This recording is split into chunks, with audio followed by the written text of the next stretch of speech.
Chair Shirley. Here. Vice Chair Delgado. Director Askew. Here. Director Blackwelder. Here. Director Barber. Present.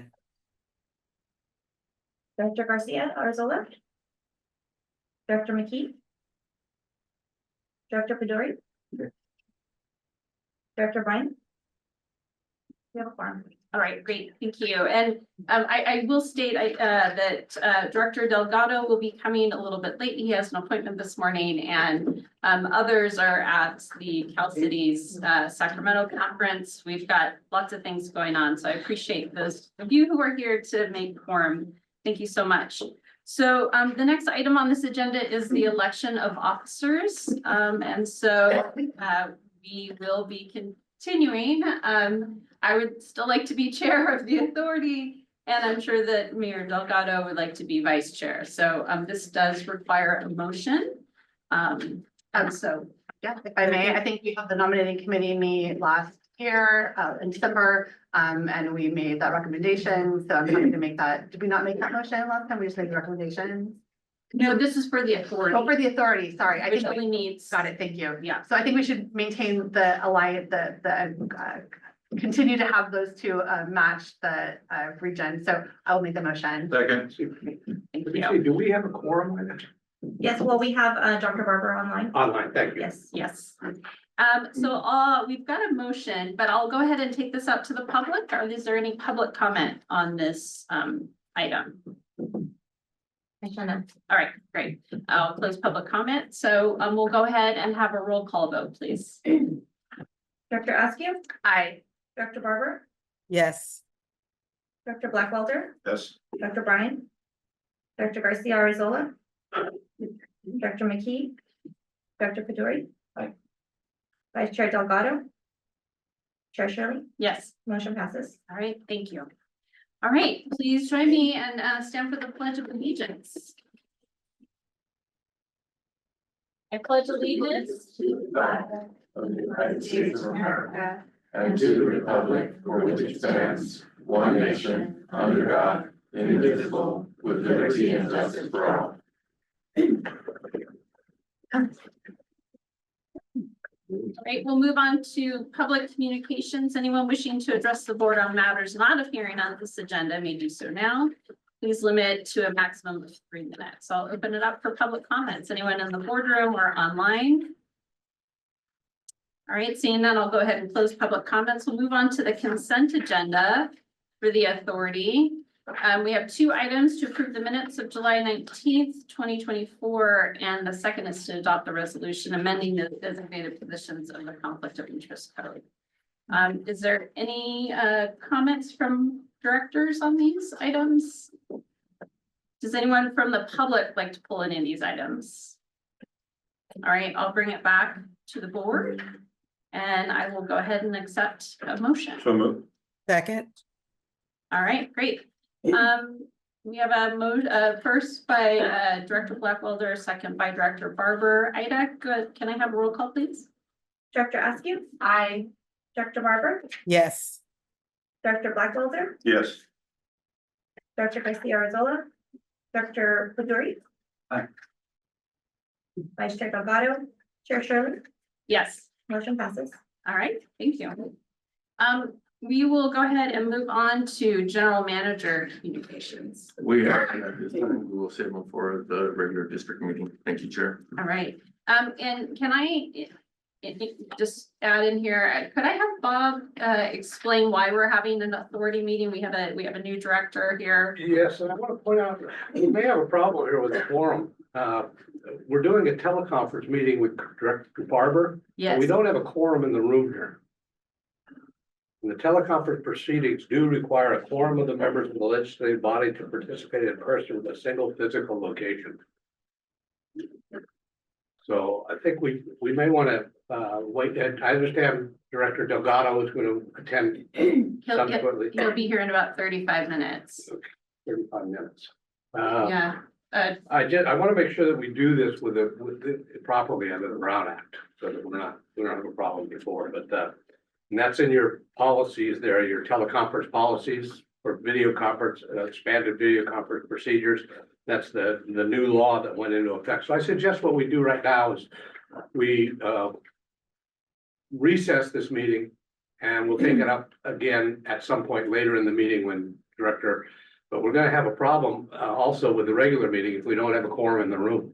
Just point of order. Yes, Just a point of order, under the old Brown Act, the original Brown Act, so long as we're noticed at the secondary location in Right. Sacramento, which our agenda is noticed at the secondary location, and Kim has noticed. Is that on the agenda here? yes. We should- Kim is noticed on the agenda. Yeah, I was noticed and it's just Okay, cause. all right, I see that. Okay, I did not see that. You're okay. Oh, Thank you. Sorry for, Okay, thank you. I didn't see it on the agenda. okay. We're good? All right, thank you. I love our attorneys, thank you. Yes. Well, yeah, if there's a problem, I'm gonna point it out. Yeah, We appreciate that. That's what we had before. Could you just simply state why we're having an authority meeting? Certainly. Thank The you. authority was set up some years ago because the district is a JPA of nine members, and the authority was set up to be a different entity to allow financing and mainly for financing and bond reasons.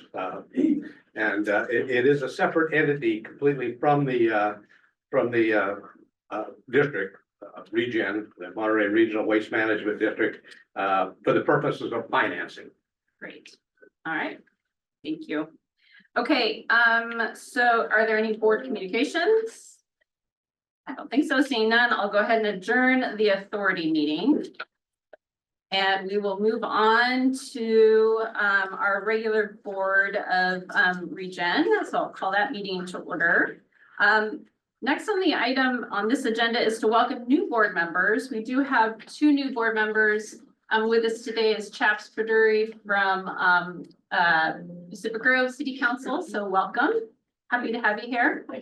And then our other new director is Dale Byrne, who is the mayor of Carmel by the Sea, but I believe he's in Sacramento at the Cal Cities conference. So he's not here today. So I'm happy to have both of them. So Ida, you can go ahead and call roll, please. Chair Shirley, Here. Vice Chair Delgado. Director Askew, I hear. Director Barber, Here, Director Garcia Arzola. Director McKee. Director Pedori. Here. Director Barnes. We have a quorum. All right, great. I'm going to go ahead and skip the Pledge of Allegiance since we've already done that today, but I will open this up to public communications. Anyone wishing to address the board on matters not appearing on the agenda may do so now. Have 3 minutes. Anyone in the boardroom? Anyone online? No? Okay, great. I'll go ahead and close public communications. We'll move on to consent. We have items 6A through 6E. Does anyone on the board like to pull any of the items? No? Anyone from the public would like to pull any of the consent items? No? Okay, I'll bring it back to the board. I'm open for a motion. I'll move approval of consent.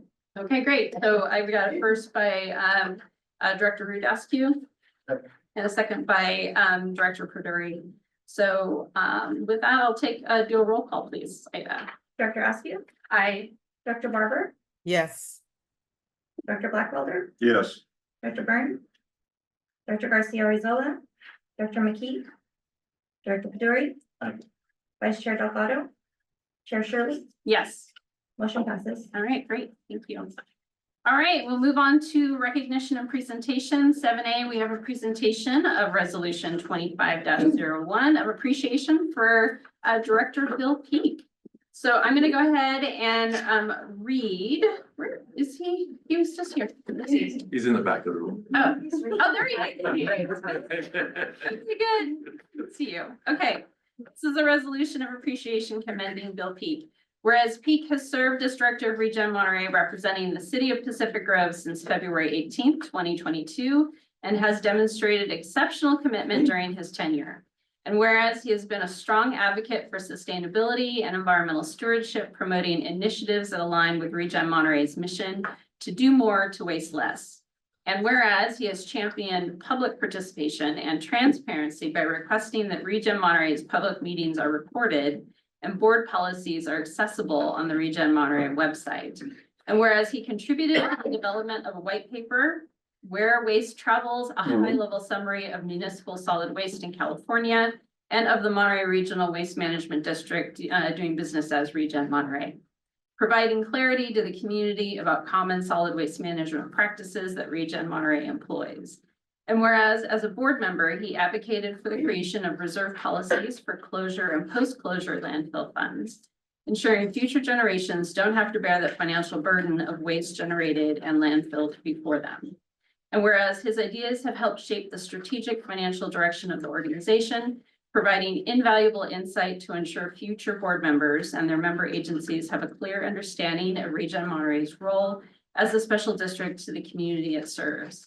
And whereas his tenure on ReGen's board was brief, the impact of his leadership and his contributions are immeasurable and of everlasting value to the ReGen and the community we serve. Now, therefore, be it resolved that the Board of Directors, on behalf of all members, staff, and board members of ReGen Monterey, express its heartfelt appreciation and gratitude to Bill Peak for his outstanding service as director, passed and adopted this 24th day of January, 2024, that should be 2025, by the Board of Directors. So, thank you.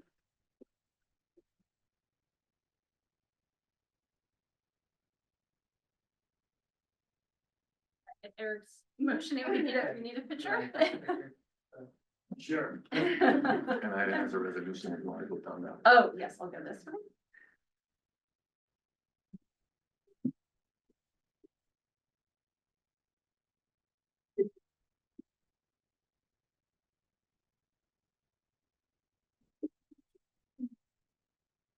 Where would you like us to stand? Yeah, right I can here. go- Maybe I together. Right here? Yeah, thank you. There's no X on the. Thank you. Thank you. Thank you, Bill. Congratulations. I'll just say, Bill was, I view you as sort of a mentor to me. I learned a lot. You, in just the short time you were here, you made, big differences and, leaving really a legacy. So thank you so much. You're very welcome. And,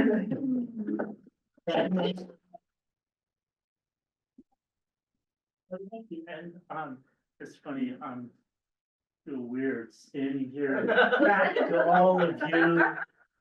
But that's just, I want to first thank you very much for the short agenda, leaving me ample time here.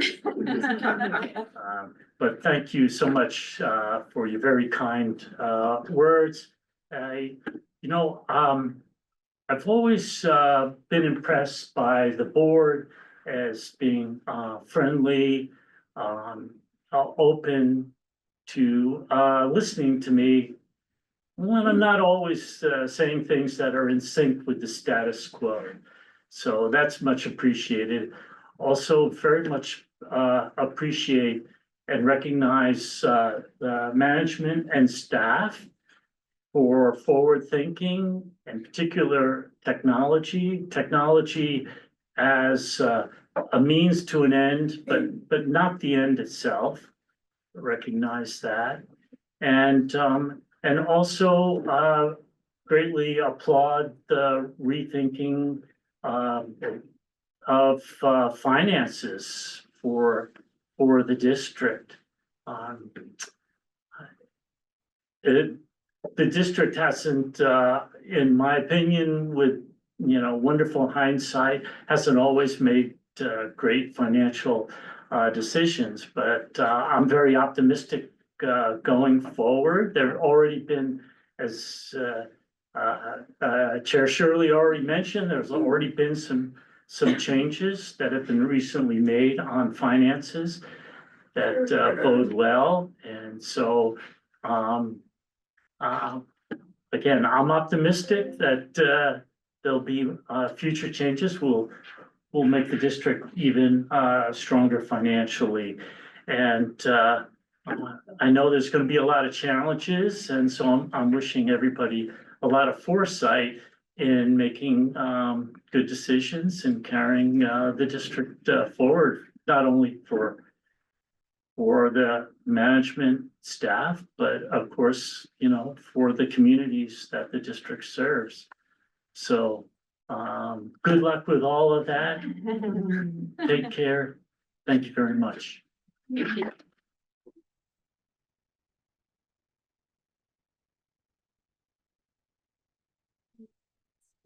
I'd like to just thank Mayor Pete.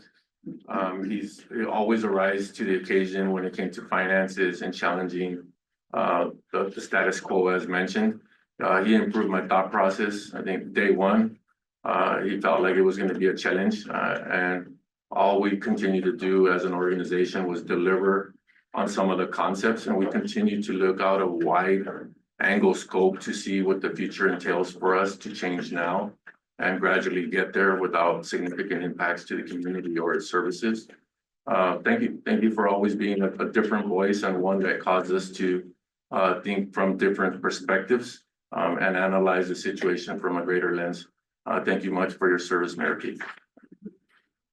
Yeah, I just want to say one more thing. Again, you know, Bill was one of those people who would push gently and consistently when he really felt strongly about something, and he would also back off when he saw necessary. Like it was the right amount of pressure to create positive change. So again, thank you. Any additional comments on this item? All right. Again, thank you, Bill. All right, we'll move on to 7B, presentation of 25 years of service award to Luis Cazares, Materials Recovery Facility Operator 2. Yes, thank you, Chair. At this time, we'd like to have Luis Cazares come to the front. Also, his supervisor that was speaking a little bit about his 25-year tenure here. We're extremely excited when we see employees hit milestones of 25 years of service. You know, it's unsurpassed, and then the endurance to see the organization change over time and to continue the trek of still his daily obligation and contributions to the organization. So at this time, I'd like to thank Luis Cazares for his service and contributions to ReGen Monterey. Thank you.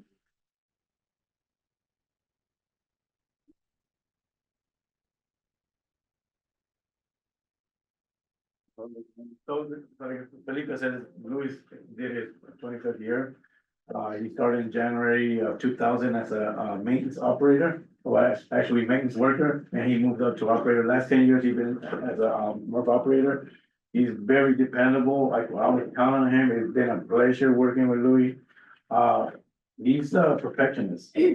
I mean, you will never see somebody at lunchtime cleaning his car. Everything he does, backing up a vehicle, an 18-wheeler. I mean, he's just a perfectionist, and his people, we know him as Super Louis. Super Big Louis, because of the stuff he does, everything he does, he has to be perfect. Like Louis, you have to back up that semi like that, you know, perfect. He'll pull up 2-3 times just to get it right. I back up and leave it how it is. But I mean, that's not Louis. He's a great person and really, like I say, grateful working out, you know, for him. So, congratulations.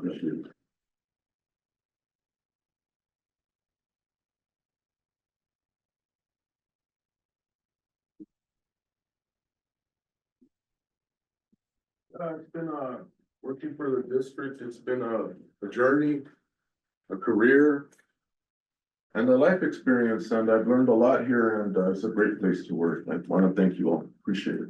Thank you.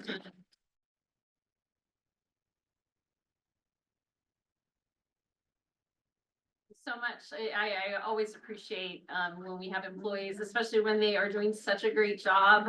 Thank you for your service to Thank you so much. yeah, I appreciate it. Thank you. Thank you, Louis. All right, we'll move on to 7C, presentation of fiscal year 24-25 SB 1383 Edible Food Recovery Grant Funding Award. Thank you, Chair. Today we have Eric Palmer. He's been leading the charge with the edible food recovery grant applications and awards. So we're excited today to celebrate with many of the recipients of our grants for the edible food recovery grants that we have available for the community. So at this time, we have Eric Palmer presenting a few slides. Morning. Good morning. Good morning, Chair Shirley and board members. My name is Eric Palmer, the Senior Communications Coordinator for ReGen Monterey. So up here.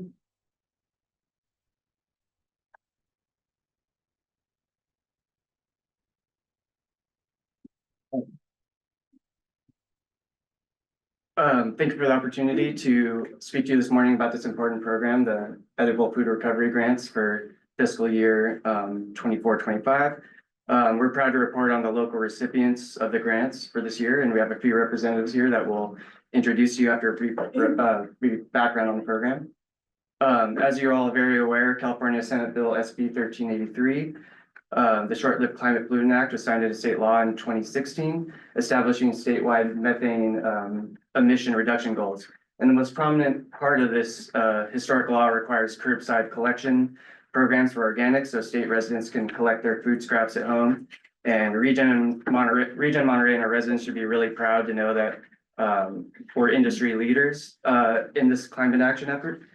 We've established a strong circular economy locally where the rich compost produced here on site with the community's food scraps and yard trimmings are procured by local farms to grow local food. And with this legislation, the state wisely included edible food recovery as a key component to preventing food waste and reducing methane emissions. As you can imagine, many businesses, schools, and venues create a lot of food waste, and much of it is still edible. Think of excess hot food from conferences or restaurants, or canned food or produce from distributors and farms. And a commercial edible food generator is required to have a contract or a written agreement with a food recovery organization or service. So this law not only reduces food waste, but addresses food insecurity in our county and state. California and Monterey County have a lot of hungry residents. We have a lot of low-income residents and families and veterans in need. And we're really lucky to have food banks and food pantries, homeless shelters, community supported kitchens and churches that can collect and distribute food locally every single day. For example, the Veterans Transition Center, they've been a recipient of our grants for their successful food pantry for veterans in Marina. And they purchased refrigeration and freezer units. So to aid these organizations in expanding food recovery and distribution capabilities, this board has approved grant funding each fiscal year since 2022. The program is funded by SB 1383 shared cost MOUs between ReGen Monterey, Salinas Valley Recycles, and our member agencies, along with Cal Recycle funds for a total of approximately $99,000 this fiscal year. And we like to come back to the board to report on the recipients of these grants. We released the grant application in August and we closed it on October 31st to give organizations an opportunity to submit proposals. We're looking for organizational needs that help increase the total pounds of edible food that they can recover and distribute. Eligible expenses include shelving, freezers, refrigeration, food recovery vehicles, fuel, staffing, and kitchen and food preservation supplies. Here's an example, Salvation Army in Salinas, they purchased carts to pick up and deliver food. They got a ice machine as well. Here's another recent grant recipient, Pajaro Valley Loaves and Fishes. I'm gonna play a little social media tour here, just it's a minute long. So they're a community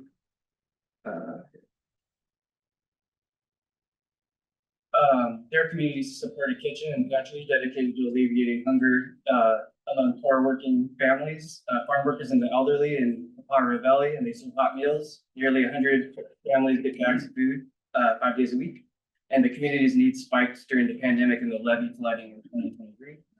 So our grants helped them fund refrigeration units. And a part of my job that I really enjoy is giving them shout outs on social media, and not only talks, highlights what the great work that these organizations do, but also explains what the law is to residents and what kind of edible food and what our edible food recovery grants are helping purchase.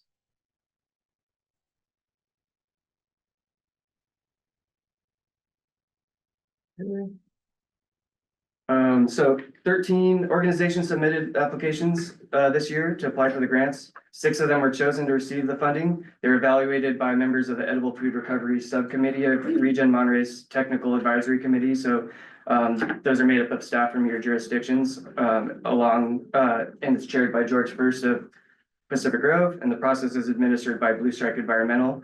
So thank you to Katie James, who keeps this complex process organized. And they're scored by their ability to serve a wide variety of county residents or high population areas, and their potential to increase the edible food they're able to process and distribute. Also their accessibility to the public and other considerations. Here's Dorothy's Place. They serve 400 meals a day to homeless residents. They've been around for 40 years. And they serve hot meals, 400 a day. And we, a previous grant cycle, got them this refrigeration unit, and this grant cycle this year is going to help them fund a new oven. Here's Shoreline Church. They do 200 families a week, and they needed a replace. They're also a grant recipient this year. They have a 25-year-old SUV with high mileage, and they needed a new vehicle to help go pick up food and bring it back to their food pantry. And in a previous cycle, we helped fund this infrastructure for their pantry.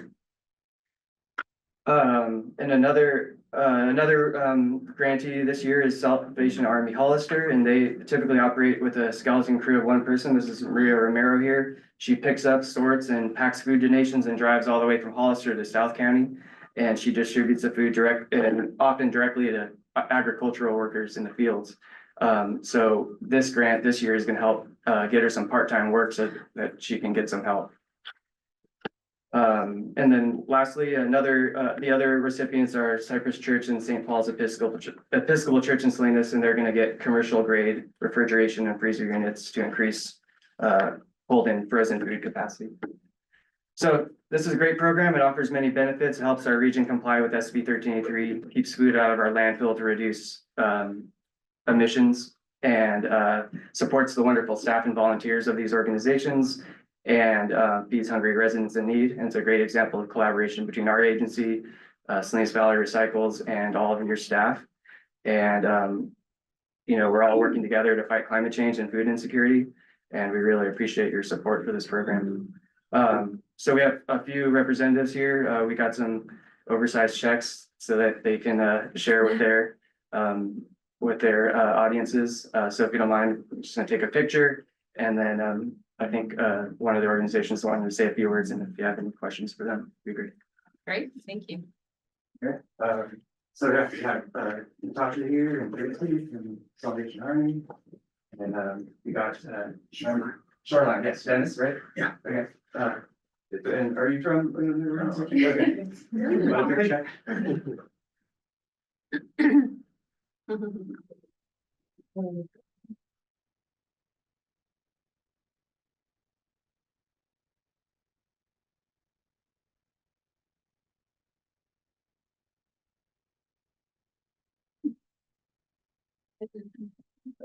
Jordan, you have one?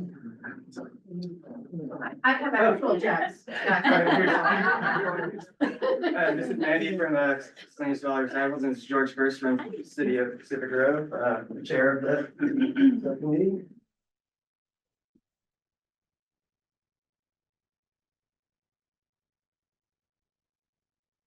For those of you on the board who can't see, Shoreline Church has $11,100 awarded part of the grant. Salvation Army Seaside, 10,771, Salvation Army Hollister, 6,819, and St. Paul's Church, 6,882. You can see the impact for each of these organizations. Thank you.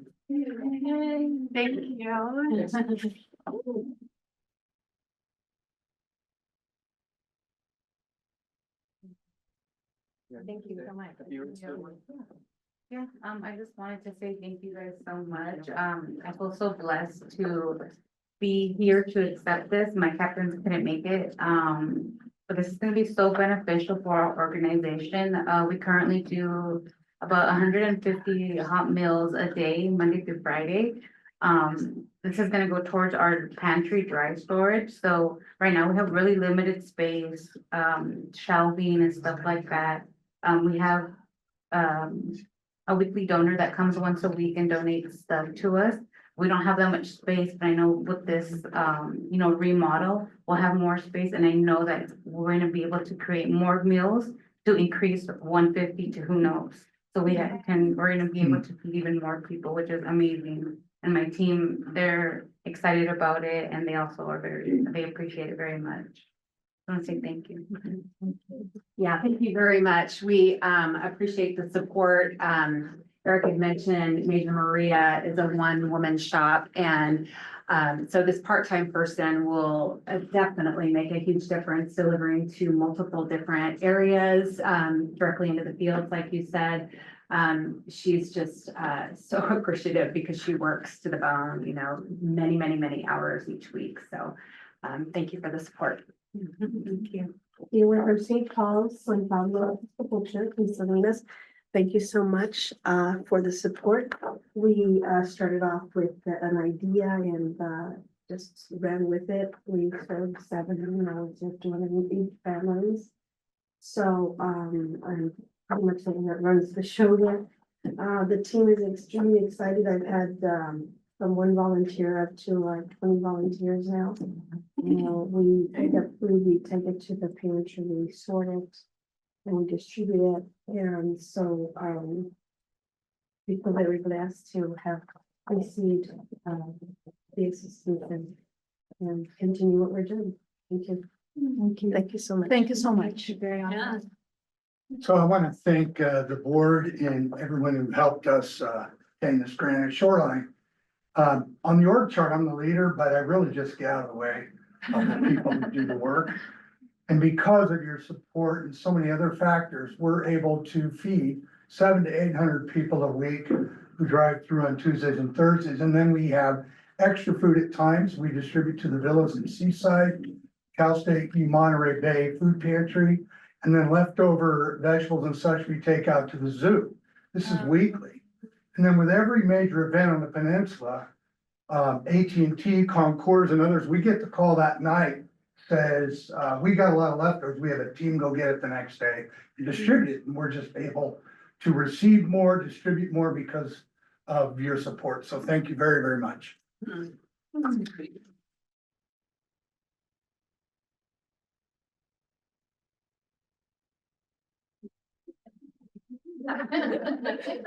Thank you for your presentation, Eric. This, one of the things with this item is so surprising how many people need food on, in our county. And so I think I'm so grateful that we're able to help in this way. Through this climate legislation, we're actually able to also help those in need in our county, which I think is fabulous. So any other comments? Yes. Director Rudascu. Yeah, I was just gonna say, I mean, it is interesting because SB 1383 is climate legislation to reduce greenhouse gas emissions. And yet what we're able to do is increase efficiency of how we distribute a perishable commodity that it is a basic need that everyone has.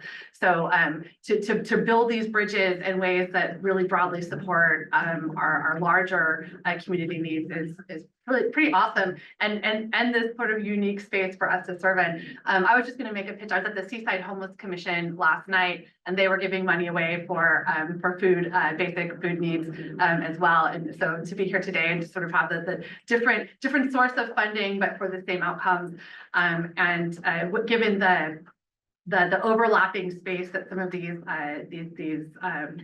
the services still come in too. I'm going to make a pitch for the Coalition of Homeless Service Providers is having the annual summit on our 5-year plan to reduce and eliminate homelessness in our county. And so I just want to invite everyone to participate in that. Look it up. It's on the Coalition of Homeless Services Providers website, but ensuring that people have their basic needs met in a variety of ways, and using some of these these access to basic needs to help people get into permanent stable shelter. And then for those who have shelter, to make sure that that is stable and safe.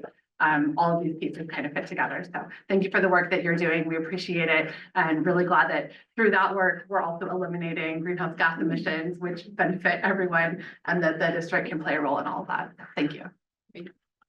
I echo all the comments. I just really want to put out there for all the volunteers. You guys are definitely the staple of humanity in our communities for people that are in need, that need a resource. And 25 years of service of volunteer service is amazing. So I can just imagine every one of those organizations carrying staples of the community that care about people genuinely and then trying to do the right thing. We're very happy that the grant allowed these opportunities to fund these organizations. So we're very proud being part of the dialogue and feeding so many out there that are in need. So thank you very much for all your service to the community. Thank you. Great. Thank you very much for being here. I appreciate it. Congratulations. Okay, we'll move on to discussion and action items. 8A, we have a discussion of emergency site closure protocol for extreme weather events. Sure. Thank you, Chair. I'd like to introduce Anthony Martin. He's our safety manager here at ReGen Monterey. With the series of events that have occurred throughout the state and our community and here locally, we really wanted to have the board allow staff to develop a protocol to initiate emergency closures. And so at this time, Anthony is going to share a little bit about what that would look like for our organization. Traditionally, over a long period of time, the organization has really never shut down for an emergency reason, but there seems to be more and more items that pop up that we need to recognize the risk for the organization over just continuing to provide the service and make those evaluations. So at this time, we have Anthony Martin. You got the floor. Good morning, ladies and gentlemen of the board. Thank you for your time. Again, just overall subject matter, discussion of emergency site closure protocol for extreme weather conditions.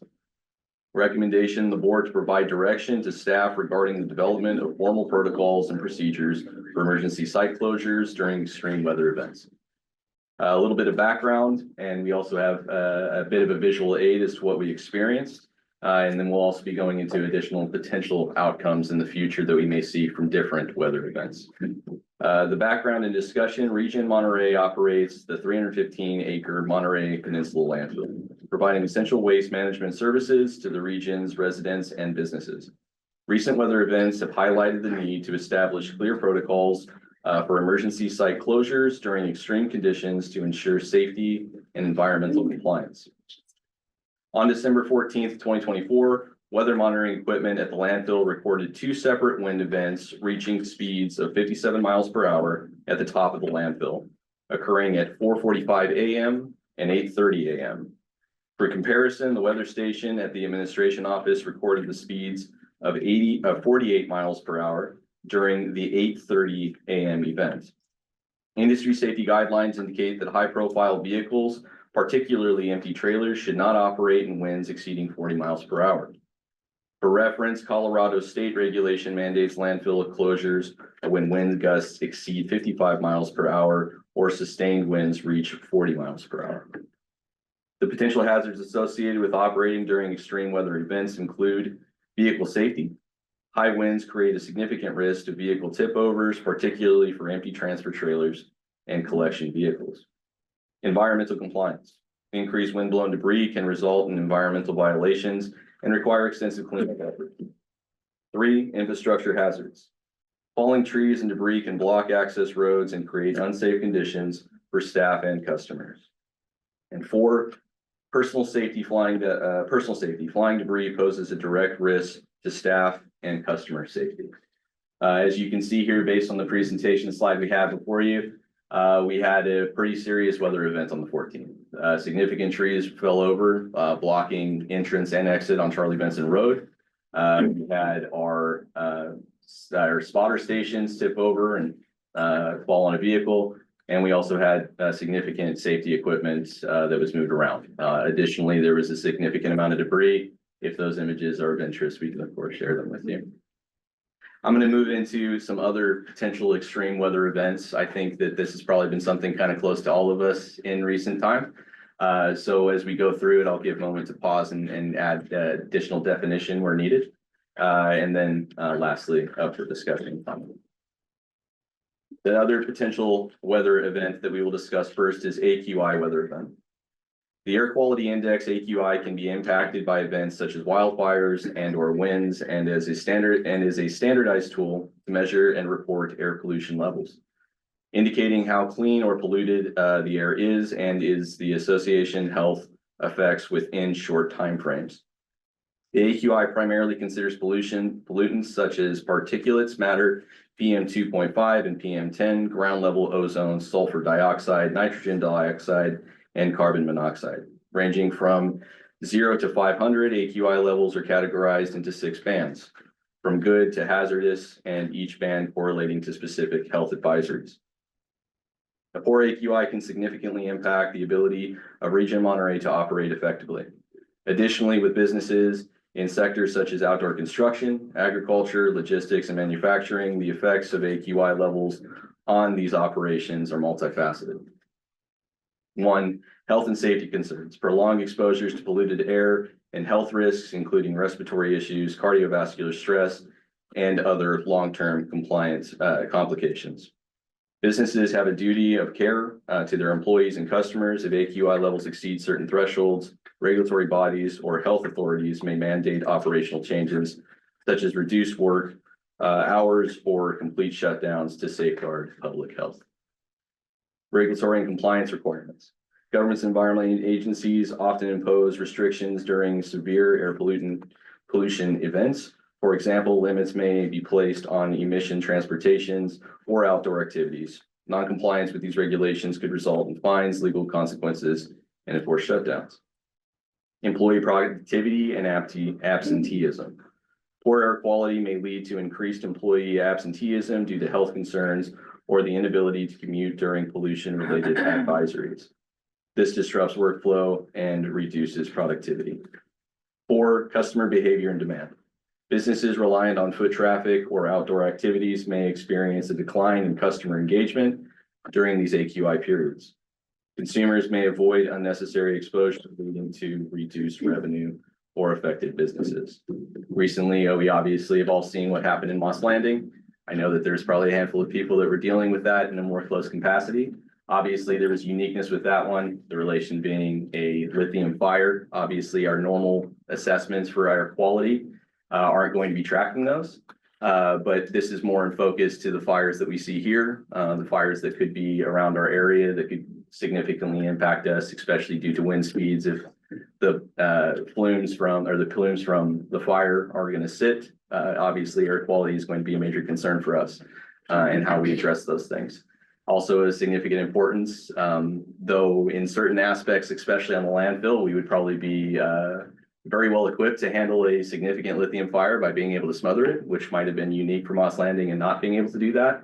Obviously, if there's a fire in one of the buildings, especially in the MRF or at HHW, that becomes a pretty significant risk, and mitigations and processes put in place are going to be important. Lastly, the flooding weather event, and then in closing, flooding is one of the most significant natural disasters that can disrupt landfill operations and associated infrastructure, such as entry roads and landfill modules. Flooding events can have immediate and long-term consequences for landfill operations, posing threats to health, safety, and environmental sustainability. Flooding at the landfill or its entry roads can severely impact the ability of the facility to operate effectively. The primary effects of excessive flooding on landfill operations are as follows.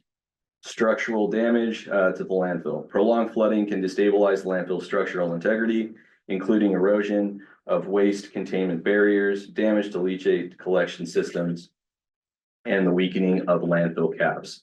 This can result in uncontrolled waste leakage and environmental violations. 2, obstruction to the entry roads. Flooded entry roads can block access for waste collection vehicles, staff, and essential equipment. Customer inaccessibility to enter and exit the site. Excessive flooding of entry and exit routes can leave customers, vendors, and staff stranded on the site. This poses multiple safety and liability concerns. As individuals, we may be unable to leave due to the submerged or impassable roads. Lastly, Health and safety concerns, flooded landfills and entry roads create hazardous conditions for workers and visitors. The presence of the standing water can increase the risk of accidents, exposure to pathogens, and the spread of waterborne diseases. Lastly, the implementation of the emergency closure protocols would impact public access. Residential customers would temporarily lose access to disposal services. To commercial operations, franchise haulers would need to modify collection schedules to secure temporary alternative disposal locations. And 3, customer relations, site closure may result in increased customer complaints and require additional customer service resources. Quickly and brief before we go to the fiscal impacts, how this would lay out is going to be a multifaceted approach. First, our IIPP and our ERP would have to be modified to suggest potential resolutions when it comes to, hey, how do we choose a site closure?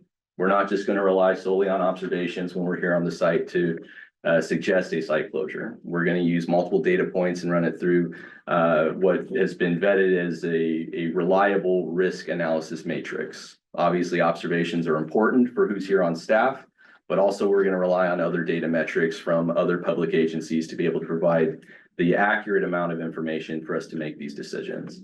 So after this discussion is concluded, our next natural steps would be to evaluate these and develop these policies and processes for your review.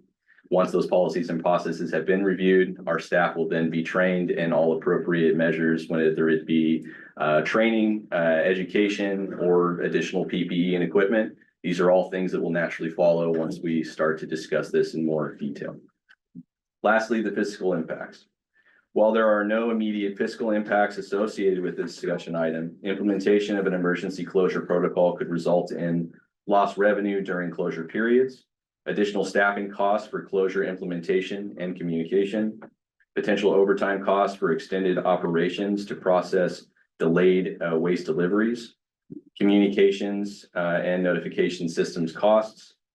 In conclusion, staff seeks board direction regarding the development of formal emergency closure protocols for extreme weather events.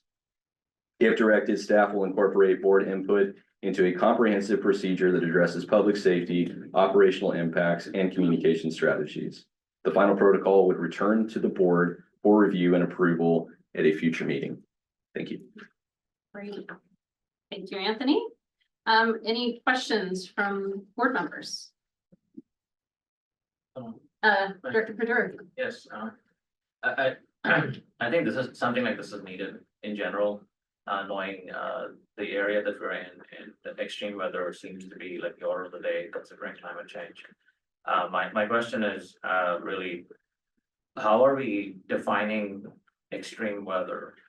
Are we suggesting, I mean, so you cited certain examples, but are you going to come back to the board saying extreme weather implies 55 degrees of like wind kind of like thing, or 100 degrees of heat? Is that the direction that you're going, or you'll define a criteria and then identify data points and then do the necessary? Is that?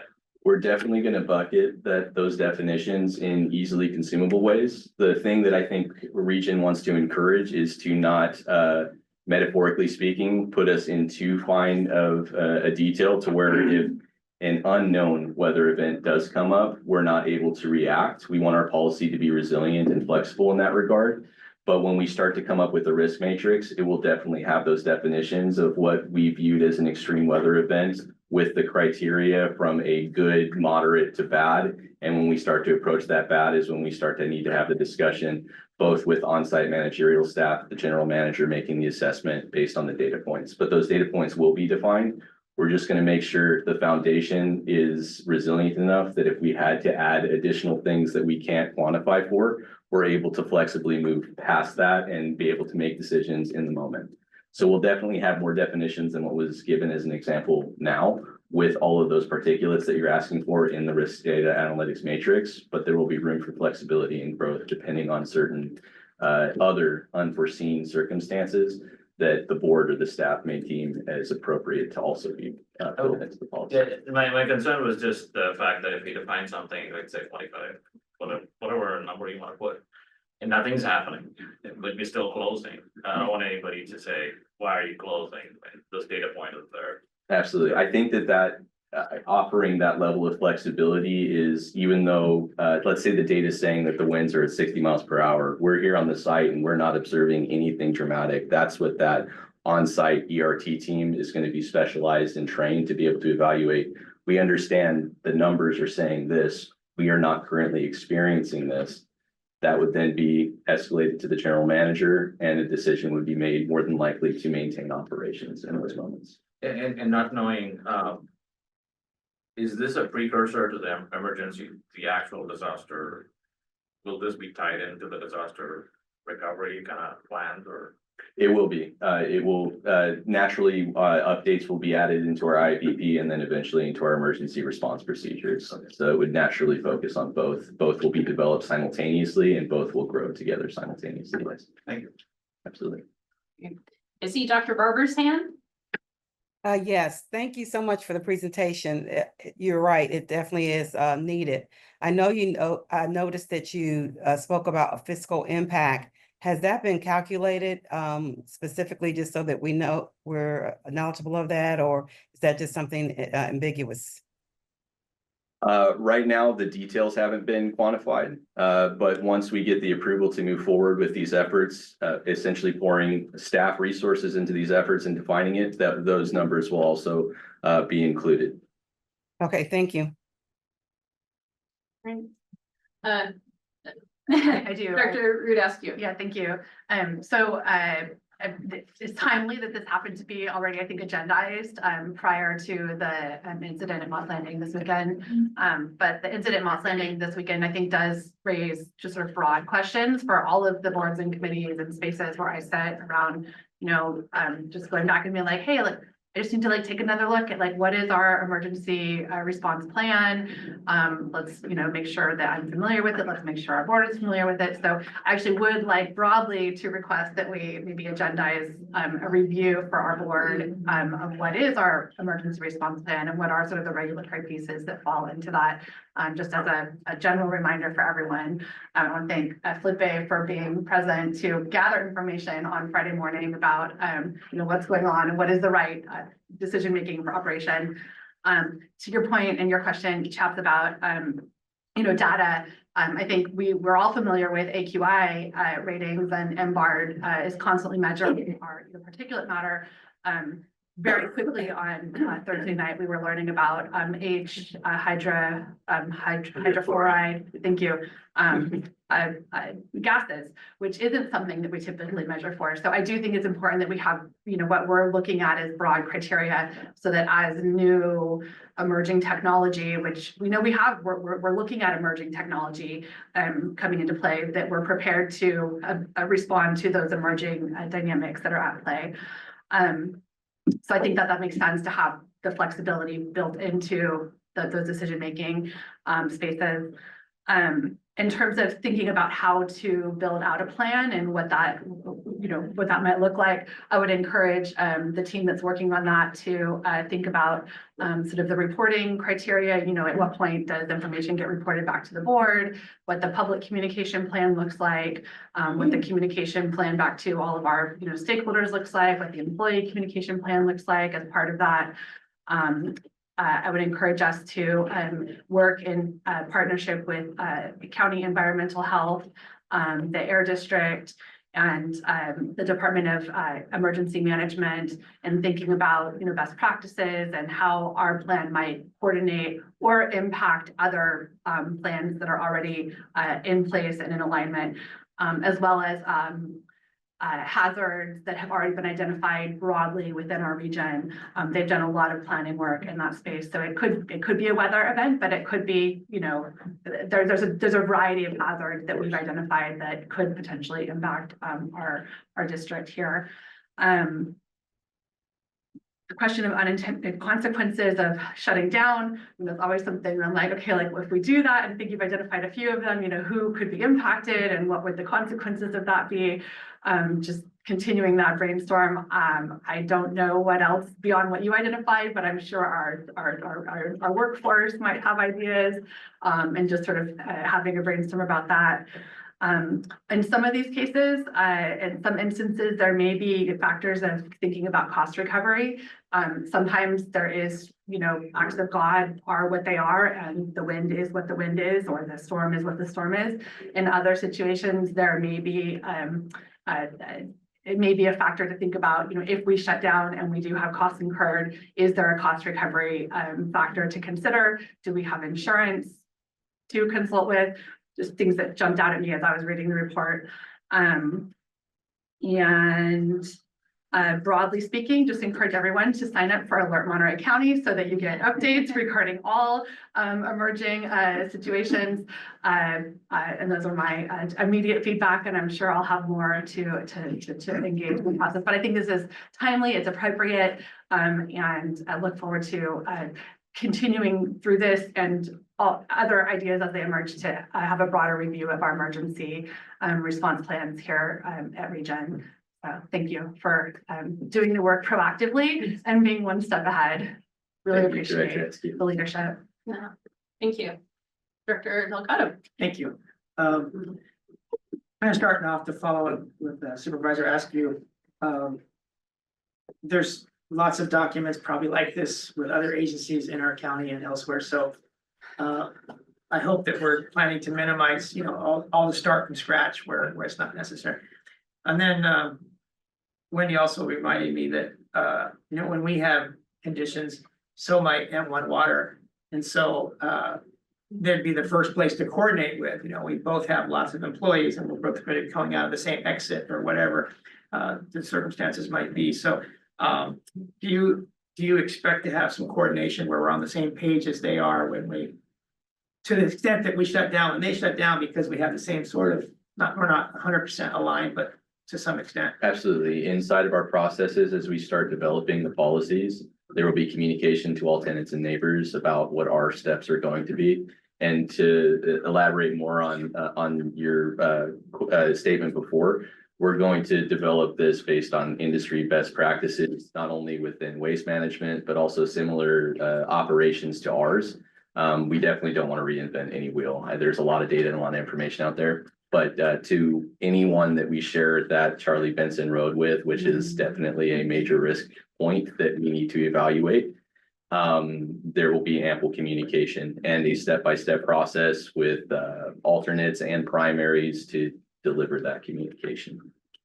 All right, and you bring up Charlie Benson. If we had an earthquake or something that blocked Charlie Benson, it's a little bit on the fringe of the topic today, but is there ideas or already existing second exit for emergency purposes? Is there a detour where Charlie Benson isn't needed? There's alternates. They do pose their own risks. It would rely us to utilize some of our neighbors' access roads. Like dirt farm roads? Yes, sir. That would be the only feasible option. It's a doable option. We could definitely get it done. It's just a matter of coordination with our neighbors and then also establishing appropriate policies and procedures with our site crew staff to actuate that initiation. All right. And do you think that those roads are available in wet weather? I would be remiss to say it would be consistent. It depends on the extent of the wet weather. Okay.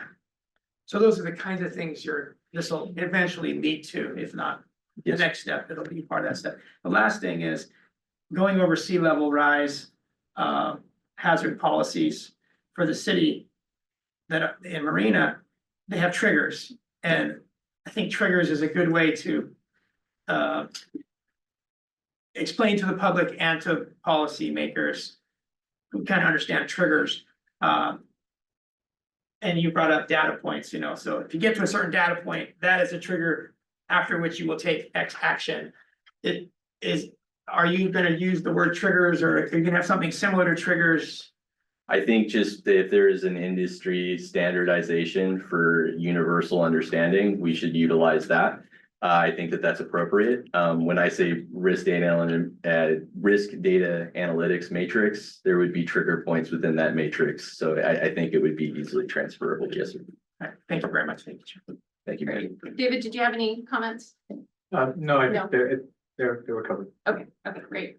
Yeah, I thank you so much to our directors for your comprehensive comments on this. I think this is super important. And I think as you're looking at those matrices, I'd like to put human safety on top of everything, like whether it's, I think that's our number one. Is it gonna hurt someone? Is someone's life in danger? That's what we need to look at. So put that as your number one. I'm also interested in sort of your protocol for final decisions and who's making that final decision? Is it the GM? Is it, like what's the structure for The that? standardization for any policy edits, whether they're in development or revisions, would all be approved by the general manager before they are initiated as policy. Okay. Okay, great. Any other questions? Okay. Thank you. We'll take this out for public comment. Are there any public comments on this agenda item? No. Okay, I'll close public comments and I'll bring it back. We do need a motion for this item. Motion to authorize staff. I'll move that we authorize staff to develop formal protocols and procedures for emergency site closure during extreme weather events and to have that return to the board. Thank you. I'll second. I guess friendly amendment, or at least a question.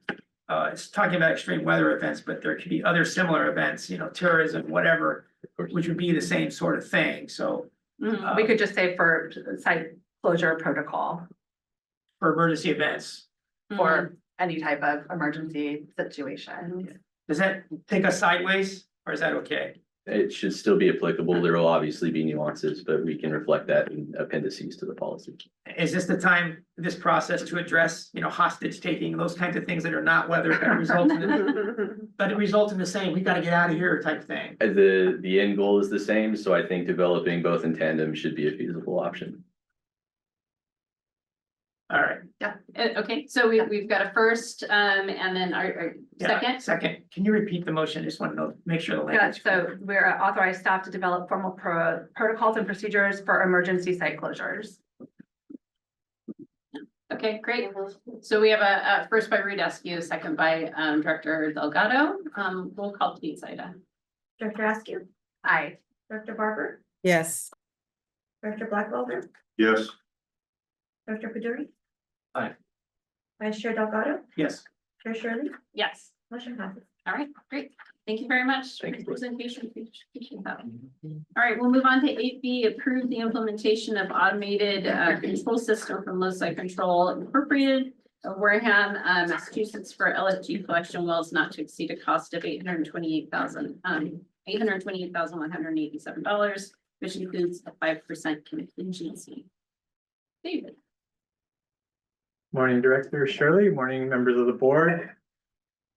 Give me a second here to use the Zoom shuffle. I like your tie, Dave. Thank you. Means a lot. Let's see where it is. Okay.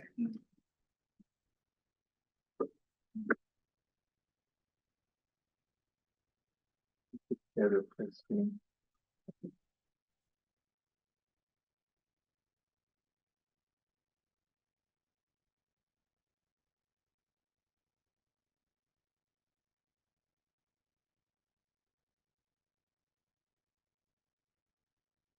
Okay. Morning again. Thanks for the brief pause there. Excited to share this with you all. It really gets to the core of what I feel like ReGen is and the capabilities we have here at ReGen. It involves really landfill gas emissions from the landfill. And so what we're going to present today is some automated technology for the landfill gas wells, landfill gas extraction wells. And it's something I'm really excited about personally. I think it has both benefits to ReGen as a business, benefits to our community, and just benefits to the future of what we can do here at ReGen Monterey. So before we start, I'll go through a little bit of landfill 101 for those people who aren't familiar with what we do here.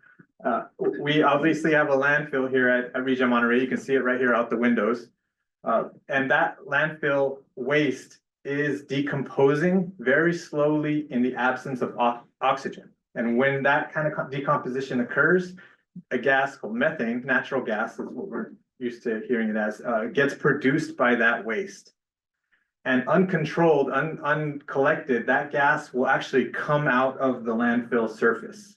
And so if you don't have any landfill gas collection, you can actually get these bubbles of landfill gas that produce, and then they basically pop and explode.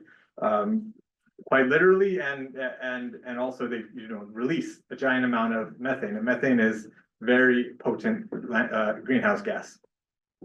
So what we do as a modern landfill is we have these landfill gas extraction wells, and they're these pipes drilled down into the landfill that have perforations in them. And those perforations allow for gas to be pulled into a piping system before it gets emitted out into the atmosphere. So that gas is, we apply a vacuum to it. There's these big blower skids that are pulling a vacuum on these wells, and that gas gets extracted into the well, into a pipe.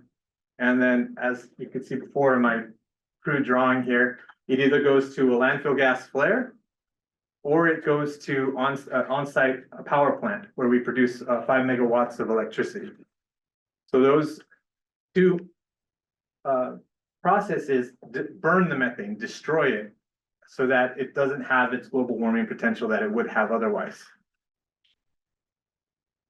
So there's some arrows just showing how the gas is flowing. Gas is pulled up out of the well. On the left-hand side is a diagram, obviously, and on the right-hand side is actually a well that we have here on site, mimicking the same thing you see on the left. The of course, portion below the ground is not visible. And this is the system we use to, or this is a close-up view of what you saw before.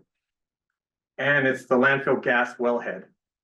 You'll see on here, I've noted some sampling ports. I've noted a manual adjustment valve and the vacuum source.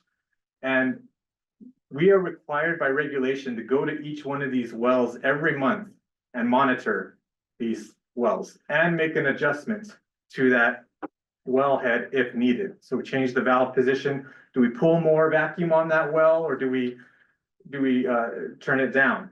And that balance is very delicate, because if we pull too hard on that well, actual ambient air gets pulled down into the landfill because you're drawing the air out. That can actually, if you add oxygen into that hot environment, you can actually start an underground fire in the landfill. So it's a very delicate balance, and we do it once a month. We check these wells and we adjust manually. If you think about it, it's pretty rudimentary. Going to these wells once a month, it's almost like having a hotel with 100 rooms, and you go to each room and once a month and check the temperature and adjust the heater in those rooms once a month. It's pretty rudimentary. So we won't find out if there's a problem in these wells until a month later. We do go back sometimes during the months to check these wells to make sure they're in compliance. If they have a problem, bring them back into compliance. But it does take strain. It takes us quite a while to get all these wells done. This is what the monthly gas well monitoring includes. It includes a well inspection. We measure the methane, the oxygen, the carbon dioxide, and balance gas. We measure the vacuum pressure. Are we pulling on it? Does it have negative pressure on it? Measure the temperature. Is it getting too hot? Do we have one of those thermal events going on? And then we manually adjust the valve as needed. And one monitoring event for this site to comply with the regulations takes about 100 wells, and it takes about 2 days to perform. We're actually performing it right now as we speak.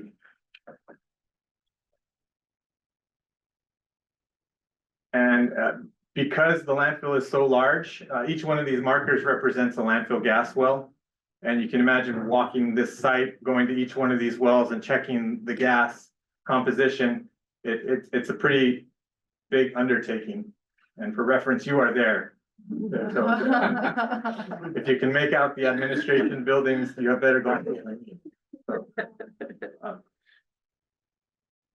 But that keeps us in compliance.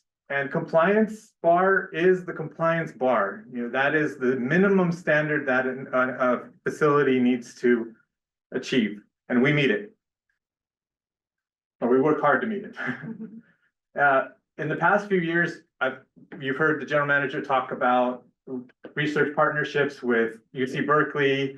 We've talked about Carbon Mapper, and we've actually opened up our doors to research that's occurring right now with those universities. And part of the research is to see how well is this system working as a community, as a nation, how are landfills performing? And the results are pretty clear. Carbonmapper.org is an organization or it's a website you can go to where you can actually go look at the entire world and see emissions, landfill or methane emissions from both landfills and from gas, oil industries. And this is a new occurrence, the new publicly available information, which is available to anybody with an internet connection. So carbonmapper.org, showing you this image to show that even though we are within compliance, there is emissions happening from the landfill. It's very difficult to manage the weather, the barometric pressure, the living and breathing of the landfill as it's occurring by just doing this minimal standard. And that really brings in a need for, can we do more? Can we implement the technology that we need to be able to capture these emissions? And we believe this product or this service, or not service, this equipment, which is low-side equipment, will enable us to monitor these wells in real time, make adjustments to the well settings at almost whatever interval we want. We found that every 3 hours making an adjustment is pretty good. And it is a system that will enable us to have more visibility on what's happening within the landfill. So with that, I think I'll try and do a little video, start a video up for Kieran here. And let's see, cue him up. Let's see what's going on. So Kieran is from Loci. And I think there's less things open here.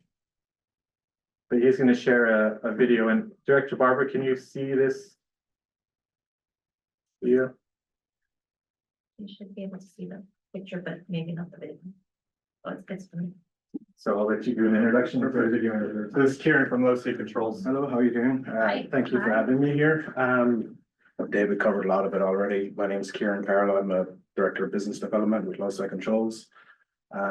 We specialize in automating gas extraction systems. The company started about 13 years ago. It was an MIT project that's since then become a full up and running company. We're currently on about 65 sites across the US. 7 of them, I think, are in California. Most of them are in Northern California. I'm based here. So with Ashley, we've got a technician in the room that works with us. But yeah, I think the best way to introduce is just to give you a quick video overview. This is like a 3-minute video, but it should help give you a good idea of what we do and how it can help.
As Dave was doing that, he already mentioned that current regulation means that you have to go to each well once a month and tune it, is what they call it. It's like, but like you think tuning a guitar, once you tune one, by the time you get 6 wells in, first one you tune is slightly off.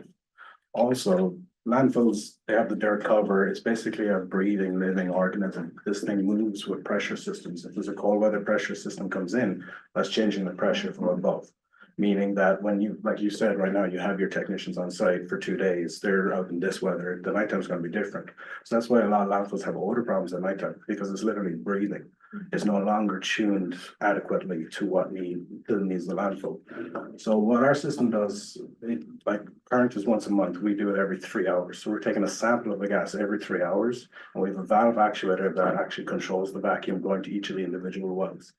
All of those communicate together with devices on the header that goes to the power plant, and we can control the quantity of the quality and the quantity of the gas going to the power plant. We don't add vacuum or add anything. We're just an automated system. So like you can remotely check, like the guys here, I know they've access to the well watchers. If they're at home one day and they're worried about it, they can log in and look at it. Like I've come from the landfill sector where I've been a landfill manager, and I've gotten a call on a Saturday night at 10 o'clock going like, hey, the flare's gone down. You need to go out and find it. It's very hard to find something like an O2 leak. I should explain that a bit better. It's good to have high quality methane. You want high quality methane because the engines will run better on it. If the methane drops too much, the engines will stop working and they'll fail, and then you're flaring everything. So you want to keep the methane at a certain level to ensure that you keep the engines running. That's also the most economical thing you can do, because you can also create more money through the engines rather than flaring it off. Flaring it off isn't the best thing to do with the gas anyway. Let's see what we got here. So a little less than a year ago, I think we first started talking about Monterey, and in June of 2024, we agreed to do a 20 device installation, which is roughly a fifth of the coverage we would need for a full site install. This was just to do a pilot study to see if the team here liked it, if they got any value out of it, and we could decide later how we would expand our portfolio. Happily enough, in December, after 6 months, the guys here, they were interested in getting a proposal to see how much it would cost to do a full site expansion, and I think that's why we're here today. But the initial goals of the pilot study was to introduce the team. Like I said, we installed on 18 wells and 2 sentries. The 2 sentries are monitoring the actual header and the gas in the header, the gas that's going to the power plant. That gas, we maintain at about 50% methane. That's what the power plant said they needed. So we've been focused on keeping the methane at that while increasing the quantity. So these are the 2 devices. In the field, it's part of the system. The well watchers is the interface where you can log in and you can actually control a well. You can close down the vacuum to a well if you want. Then these devices are in the field. On the left, you have a controller. As David showed you earlier, you still have the well and the manual controls. We just add in a section of pipe, and it's just pipe clamps, so these can be moved. So if you expand your landfill later, we can take them off of ones that aren't being used anymore and move them to other, very simply. So basically, if you can see in the photo on the left, it's fully automated on its own. It's got a solar panel, a cell phone connection. It's powering itself, it's communicating on its own. And on the left, you can see the vacuum side, there's a gray box. That's where it's taking samples of the gas, and just below that it has an actuator where it's controlling the vacuum to the well. So let's say the flex hose, the orange piece popped off. What would happen normally is, and that happens all the time, just from heat expansion during the day, you have plastic pieces that wear over time. That would pop off and you would immediately have a slug of oxygen running to the power plant, dropping the methane quality, and the engines will shut down, maybe even damaging the engines. What our system will do, it's taking a sample, so it automatically sees that. It'll start to close off the vacuum, and you can set how much it closes, how fast it closes. It's very, like, whatever the site needs. Some of our sites are focused on producing more gas. Some of our sites are focused on emissions concerns. They might have migration. So we can fine tune every well on the landfill to exactly the needs of the site. And the picture on the right is a similar device, but it's the Sentry device, and that's on the header. That's monitoring the entire composition of the gas, and that way we can control the quality going to the power plant, ensuring that if an O2 slug comes in, it'll automatically communicate with the rest of the wells and shut down any concerned areas. So we're able to see higher runtime with more gas. Also, the diurnal shifts, like I was saying, day and night, all of those things combined will add up over time. So these are the 18 locations. There's actually a few more because we moved them after we found some of the wells weren't producing gas. So the team here at ReGen asked us to move them onto other wells. But you can see we started off on the 18 wells at 680 SCFM. That's just the quantity, that's cubic feet per minute. That's what they count the gas going to the power plant as. We've increased it by, I think it's actually 17%, but we've said 15 because it's dipping down, but we're up to 799, and that's after 7 months. We installed on June 9th, and it's now January 9th or 20th now. So we were able to show 120 SCFM increase. You know, if we got up to the 400, that's a whole extra engine, possibly, you know, 4 to 600, you could be adding another engine. You'll be looking at other opportunities depending on how you want to expand in the future. And we got that while maintaining the 50% methane, so the engines never had any concerns with the gas quality. We were able to increase it, well, they corrected it, it's 18%. And we did that by, in the field, we saw some wells and there was too much vacuum going to them and they're pulling nastier gas, balanced gas, which is bad for the engines. And we were able to tune them down and find the richer wells and tune them up. So it's just very hands-on, well by well automation, which is able to increase it. And then, like I said, the automation for bad weather systems day and night, then all of that kicks in, you start to see 18% increase. So this is an 18% increase on the 18 wells we're on. If we ended up across all 100 wells at 18% increase, like you're talking, you know, major options then for maybe expansion of your power plant or RNG or whatever you're thinking. Also, that'll help you quantify when you go to a bidding, when you're out there looking for companies to come in, or maybe you're building something yourselves, you're going to be able to show exactly what quantity you can get out of this landfill, which is, you know, 18% more than what we were seeing before we got here. Over the 7-month period, it was 340 metric tons of CH4. It's roughly about 2,000 passenger vehicles, and that's just on the 18 locations. Roughly, if all of that went to an engine for power production, that'd be roughly about $60,000, you know, just on those locations over 7 months. The proposal David and the team asked us for a proposal to expand for a full site-wide installation and how much that would cost. So this is kind of what we did. We looked at the existing well infrastructure and saw where we could have the best impact. We found 90 wells would be what we would need over the 100.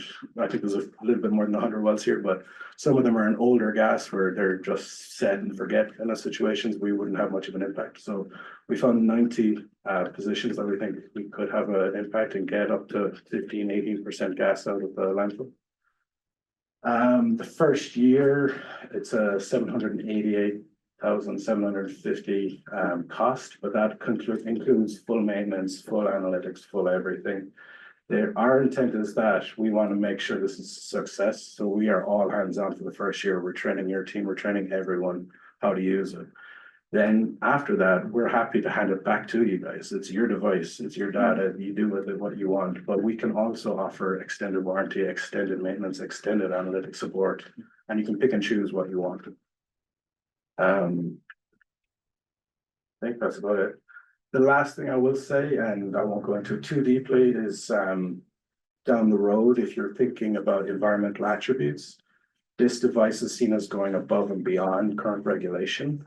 So if you're using this to reduce emissions, you can actually apply for voluntary carbon credits, low carbon fuel standard, LCFS, and 45Q. Not all of them have been scoped out fully and they're in the process of coming through. So I don't want to go too deep into that, but that is also potential funding capability later down the road, on top of what you would get from just the extra production at the engine or RNG or whatever you decide to do. Good. I think that's it. Yeah, thanks. Yeah, Karen. thank you. Karen, we're going through a lot, so bear with us a little bit more. We have a couple more slides just to show some nice pictures here and kind of wrap it up. This is what the system looks like from the operator standpoint. So when I go in there, or Katie, wherever Katie is, Katie's also, Katie, our other associate engineer, she's also monitoring this, and you can see the interface. You click on that well and AV22, you can tell what the methane's at, what the temperature is, what the flow is, what the balance gas is. And so if we had a temperature start to rise, that well could automatically adjust itself without us having to intervene. So it can close itself off, just like Kieran said, and that's huge from a compliance standpoint and from a landfill health standpoint. You don't want that temperature getting, so you put these set points and it automatically stays within those set points. And I showed this earlier, the yellows are the wells without the low C system, and the purple ones do have the low C system on them now for the pilot study. And you can see they're kind of scattershot around the landfill. And what we really found in the pilot study was that we saw the benefits very early on. We got really familiar with it. It was very easy to use. We felt really comfortable with it. And we realized if we continue the pilot study, we're going to get pretty much the same thing that we were already seeing. And we were very satisfied with that. And that's why we're coming to you before the pilot study is over, because there may be money we can save from continuing the pilot study and now go into a full implementation. And a little bit about the budget. We're asking you to consider this as at $828,000, and this includes about a 5% contingency. If there's something we need to modify, it just gives us a little bit more wiggle room than the exact number that you saw Kieran showing his proposal. I don't expect we're going to use much, if any, of that 5% contingency, just because Kieran's already familiar with the site and they're familiar with what's going on here.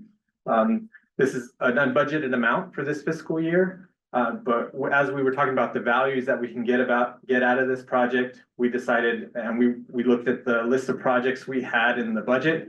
We think the office remodel project and the truck yard facility project can be deferred to be able to achieve this project goal.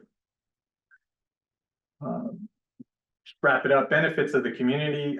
If you take the expected amount of gas that we're going to be collecting as the full system implementation, it'd be about 13,000 internal combustion passenger vehicles, and that's almost equivalent to the amount of vehicles in the city of Pacific Grove. If all those residents, two cars per household, that's about how many passenger vehicles of worth of emissions we're considering we think we can achieve.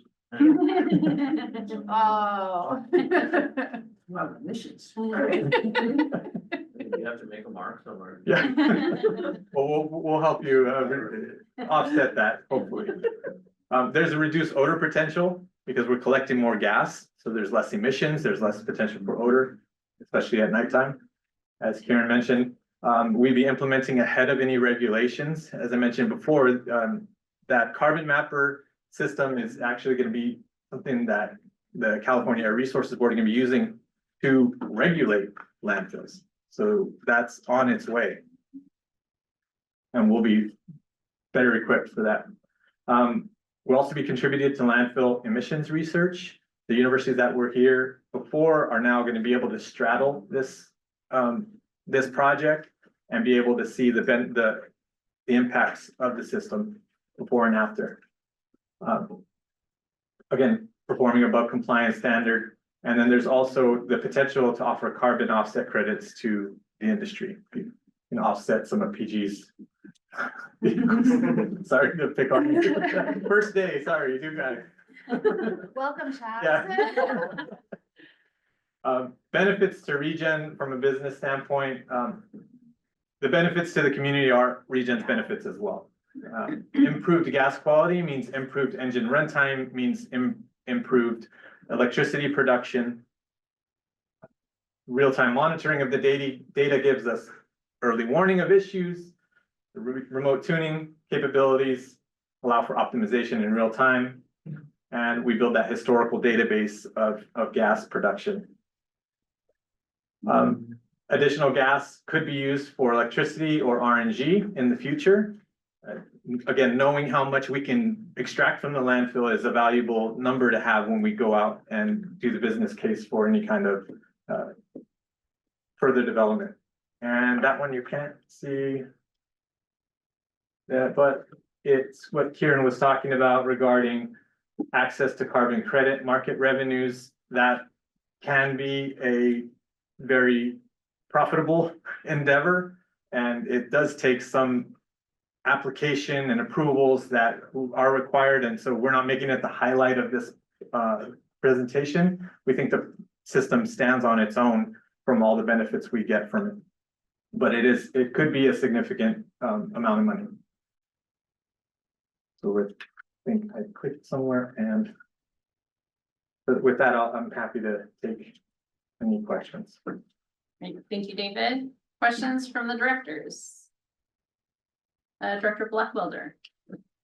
Yeah, on the financing of it, you said you're gonna use the project that we're gonna do, 850. I thought we had a contingency amount of money for if things popped up, then we take it out of there instead of putting off projects that we're trying to get done. You know what I'm saying? Yeah, I think because that happens a lot. We always get something that's coming up. Instead of putting something else off, we can do both. Yeah, and I think staff sees that as more of an emergency fund of like engine goes down, we need to replace it, or we need some piece of infrastructure that we required to keep us in business or keep producing the revenues. And looking at our project list, not wanting to go to that emergency fund, we looked at the schedules of when an admin building remodel project, the need of the admin building project, and the improvements over at the truck yard, and we saw that those projects were not in the timeline of this fiscal year. Right. And so it made sense to defer those projects to be able to use them on this. That's fine. I just didn't want that we get our backup cash by putting away other projects, to do something else. But that makes sense. It's not scheduled to come together. We had approved, I think it was selling the oxygen that comes off of the wells.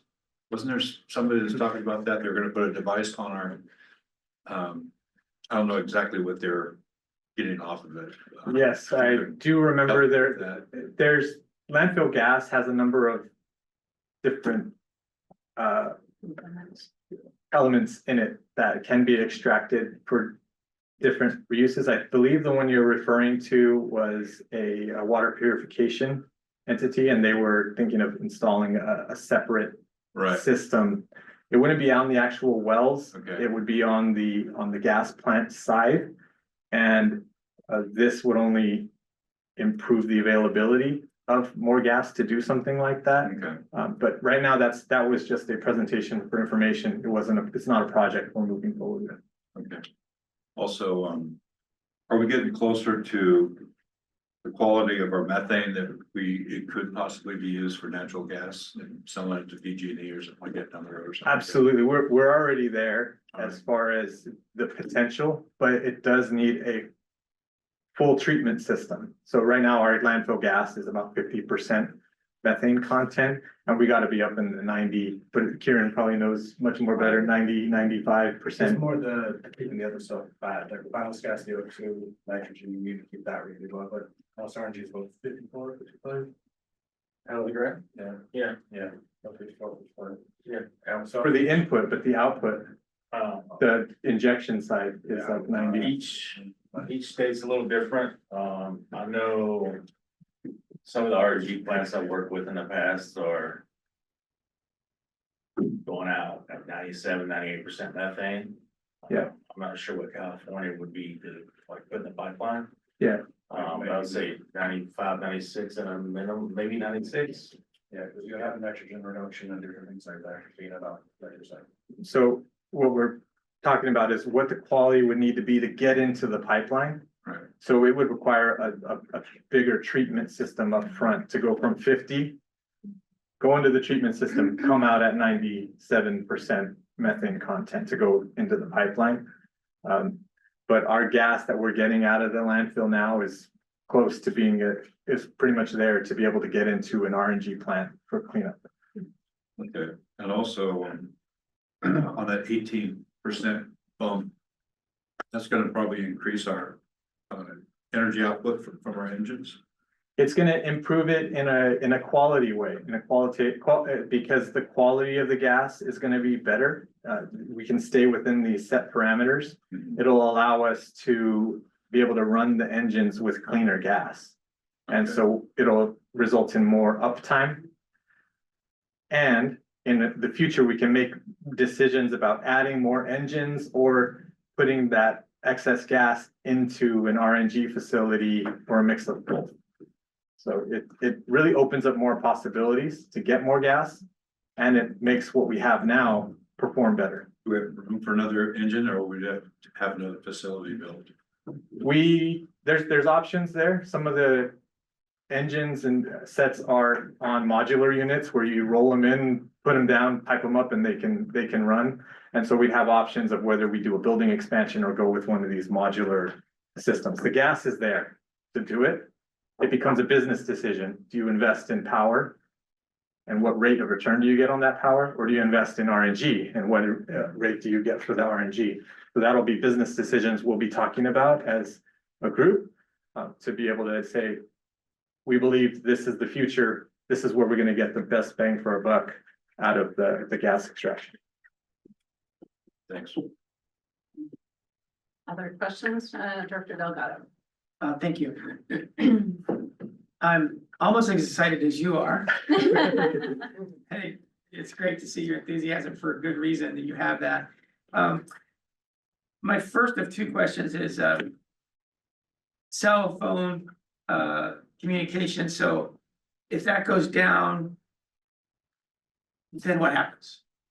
The communication piece of it, and Kieran can definitely jump in if he needs to, but the communication piece is talking to the cloud, so it's data collection. The well is set and can perform autonomously. Yeah, like, imagine if there was no, low side system, it's just set, like that would, if we lost power or lost communications for any, it would just stay in the existing setting, you know? It would be like you're tuning it once a month, but we do have fail safes. If we can't get cell service, we have Starlink, and we have other booster networks that we can install. So, and we also get reports, so let's say we lose communication from one of the devices, it's gonna notify the staff here, hey, something's gone wrong. But it'll just stay in the existing vacuum setting, which should be auto-tuned, you know, up until the power went. Okay, so I think you said that there's redundancy behind the cell phone. There is. If it goes down, everything stays the same as far as monitoring. Is that extra redundancy, is that part of the contract?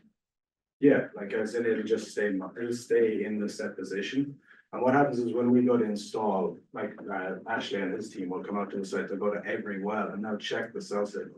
They'll check how strong it is, and if it's not strong enough, what's just a different communication device. Okay. But that's all covered in the existing price. All right, so when the secondary system, Starlink or whatever, takes over, then the adjustments stop, but the monitoring continues? It's not kind of like that, would be one or the other. If we can't get a cell signal, we do Starlink.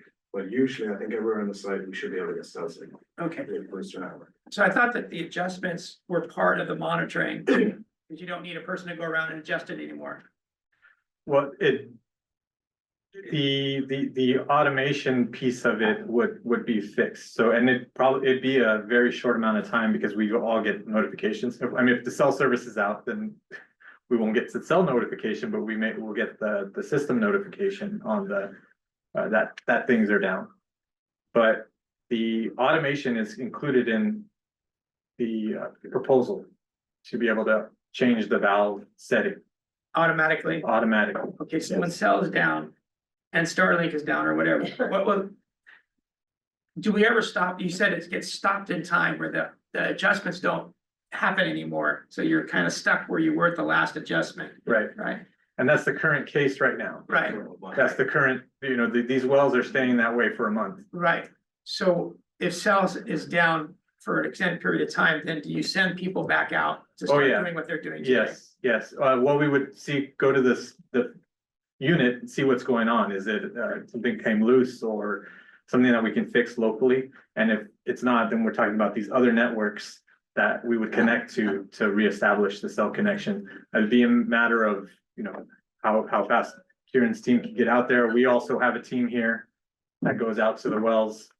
So we're talking about a very brief interruption of that automated well tuning. And it's just back to what we are doing right now, except we're not touching it for a month. I was trying to add as well real quick, the existing infrastructure is still in place, so like, let's say you have a concern, a safety concern, and we're not getting communication, you can do exactly what you do right now. And manually turn off the well, do everything as is. Okay, thank you. My only other question is just to confirm that by deferring these other two projects, they weren't gonna happen anyway. So, I mean, they're gonna happen at the same timing that they would without the deferral. Correct. Correct. Thank you. Thank you. Director Peduri? Thank you. Thanks for the presentation. It was very helpful. I'll do whatever I can to offset PG emissions. We're counting on you. And just quick question for me. So is this, I think I'm writing on Mayor, the mayor's comments here. The equipment disruption, equipment failure, right? Like, is that part of the contract? Like, looks like you have an equipment failure, you have a backup plan.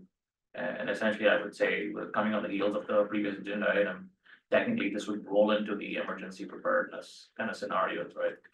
Well, we're monitoring it all the time, regardless. So if we do have an interruption, we're frankly not going to wait for Kieran's team to come show up necessarily. We have a team that can go out and make the manual adjustments, take readings, figure out what's going on at the well itself. So it's really building the team and the awareness that something has happened in the well. That's really what we're doing by adding the low C system, is bringing more awareness. So it will improve our response time. I'm not sure if I'm getting to your question, but it's. I was just looking at it from an emergency situation. What if, like, obviously there's an automated system, we're replacing something or complementing something that we have here.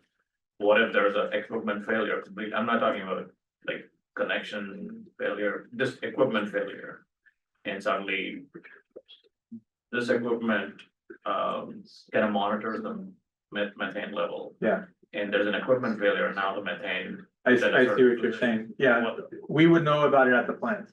So we have monitoring systems at the plant that are monitoring the gas quality, and Gilbert, the supervisor over there would know automatically, because his engines would shut down because they have a fail safe that they're not supposed to run when the quality is at a certain level.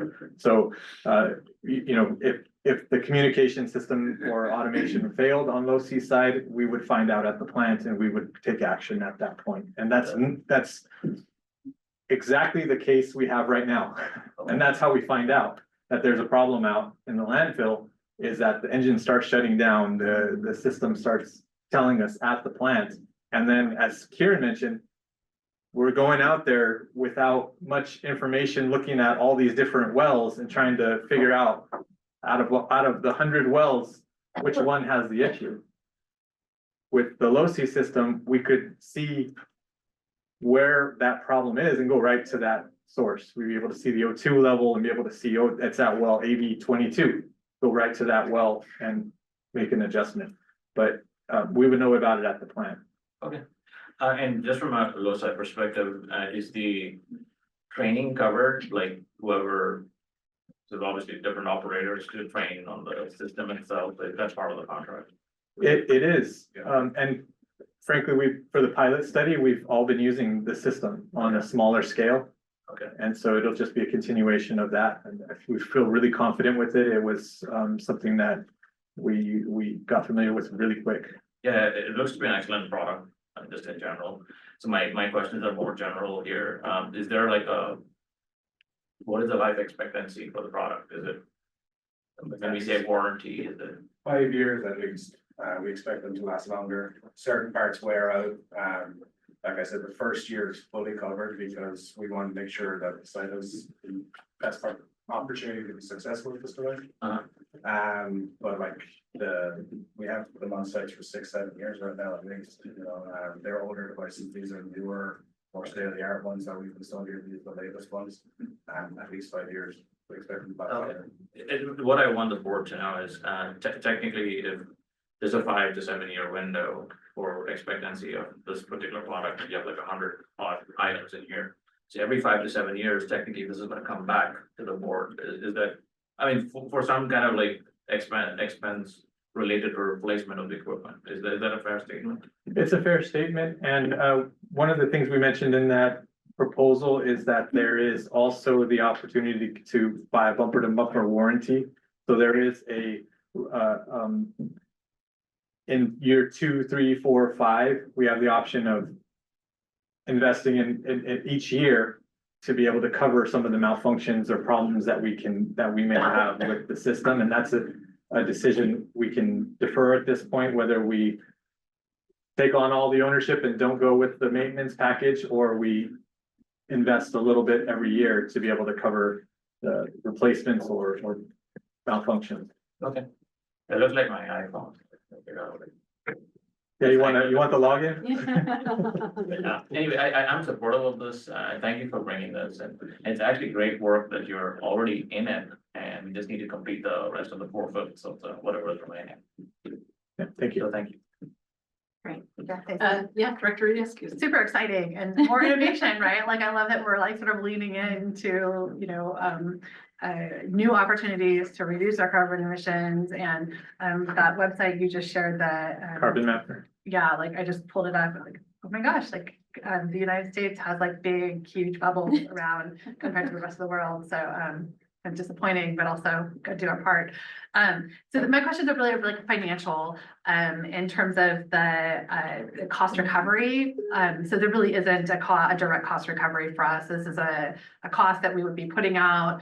It's not like we're gonna be able to recover, like can't sell the, like other, how much should we expect the benefit to come back in? Yeah, the benefits I've explained are really qualitative. They're qualitative. We know we're gonna improve runtime. How much are we gonna improve runtime by the added quality?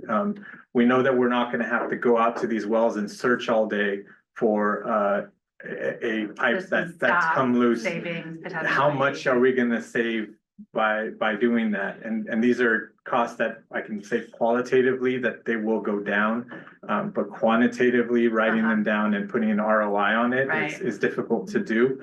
And that's one of the, as we go into this new era of this technology being available, the access to the data, the historical data has value in future pursuits as well.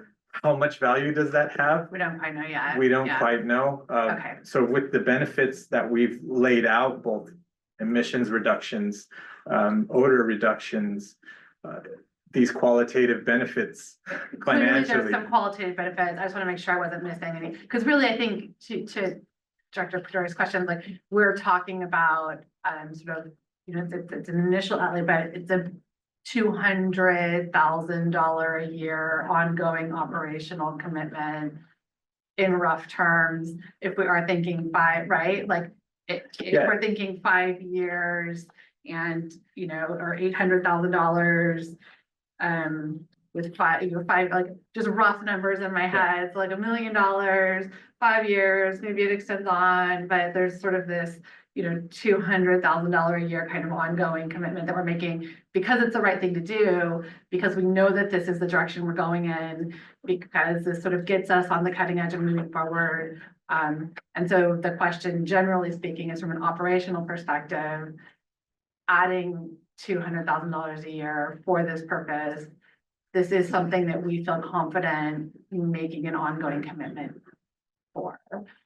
Absolutely. And the way I can maybe draw a parallel is a piece of equipment, a loader, a loader which costs $800,000. It improves operations. It allows you to handle more, to do more, and it has ongoing maintenance costs as well. And so this is a piece of equipment. This is a system that's going to enable us to do more with what we have. And so it's an expense we feel like we're going to get a benefit from. Yeah, great. So all around. For those reasons, and having sort of had the questions lined up in there, my other comment is this idea of innovation. I love, the fact, like, technology that's coming out of MIT to solve really big, challenging, complex issues. the science, it's happening, you know, on the ground here. I feel like there's these stories to tell about how in our own literally in our own backyard, we're piloting and implementing and testing these solutions and putting, you know, new technology to work. And we're learning, we're learning and leaning forward together with partners to solve challenges of the future. And there's something really exciting about that. And also, like, we're gonna make mistakes as we navigate forward in that way. And we're gonna learn as we go. But for all of the things that are happening here with our, you know, the biochar program, there's so many things happening right here at this facility. And I just, I'm going to speak to some students next week, and I'm thinking about all the things I want to tell them about and all the career opportunities and innovation opportunities and all the problems that we need them to solve for us for our future. And this is just such a great example of that and a great story to tell. So as we think about, you know, how let's do the work, but also let's keep telling the community how hard we're working to try to find answers to problems, answers that we're finding solutions to solve problems that haven't been solved yet, and we're doing it right here. Thank you. 100% agree. Yes, thank you. I can't see Dr. Barber. Okay, yes, Dr. Barber. Yes. So yeah, this is exciting to see the automation, and it sounds like it also like mitigates a lot of risks. I know you talked about maintenance being included the first year, but I'm just curious as after the first year, what happens? Do we take on the maintenance? How does that look? And if there is an option for maintenance, what is the cost for that? Yeah, I can get into that. The option will be in the next year. It was $81,000 for the bumper to bumper, full service, low C, landfill gas curator, you know, also helping us make decisions on what the best strategy would be. 81,000 in year 2 through 5 would be an option. And so if we go through this first year and we feel like, oh, we got this under our belt, we know how to tune the wells, we know how to change out the equipment, we feel like the equipment's working well and we know it well within our operations staff, we can decide at the end of year 1 to take it on ourselves. So we have the option in 1 year to make that decision, and we'll be coming back to the board with that decision, obviously, because it's over the general manager's authority. If we go with a lesser plan, like just maintenance bumper to bumper warranty without the added expertise of low C, that's another option we can make, which would be less cost. And so what we want to do in this, and why we asked for it to be an option, was get it a whole year under our belt, full implementation of the site, evaluate if it's something that we want to take on ourselves, and then assess that cost and bring it to the board of how we want to manage the system moving forward. Okay, thank you. All right.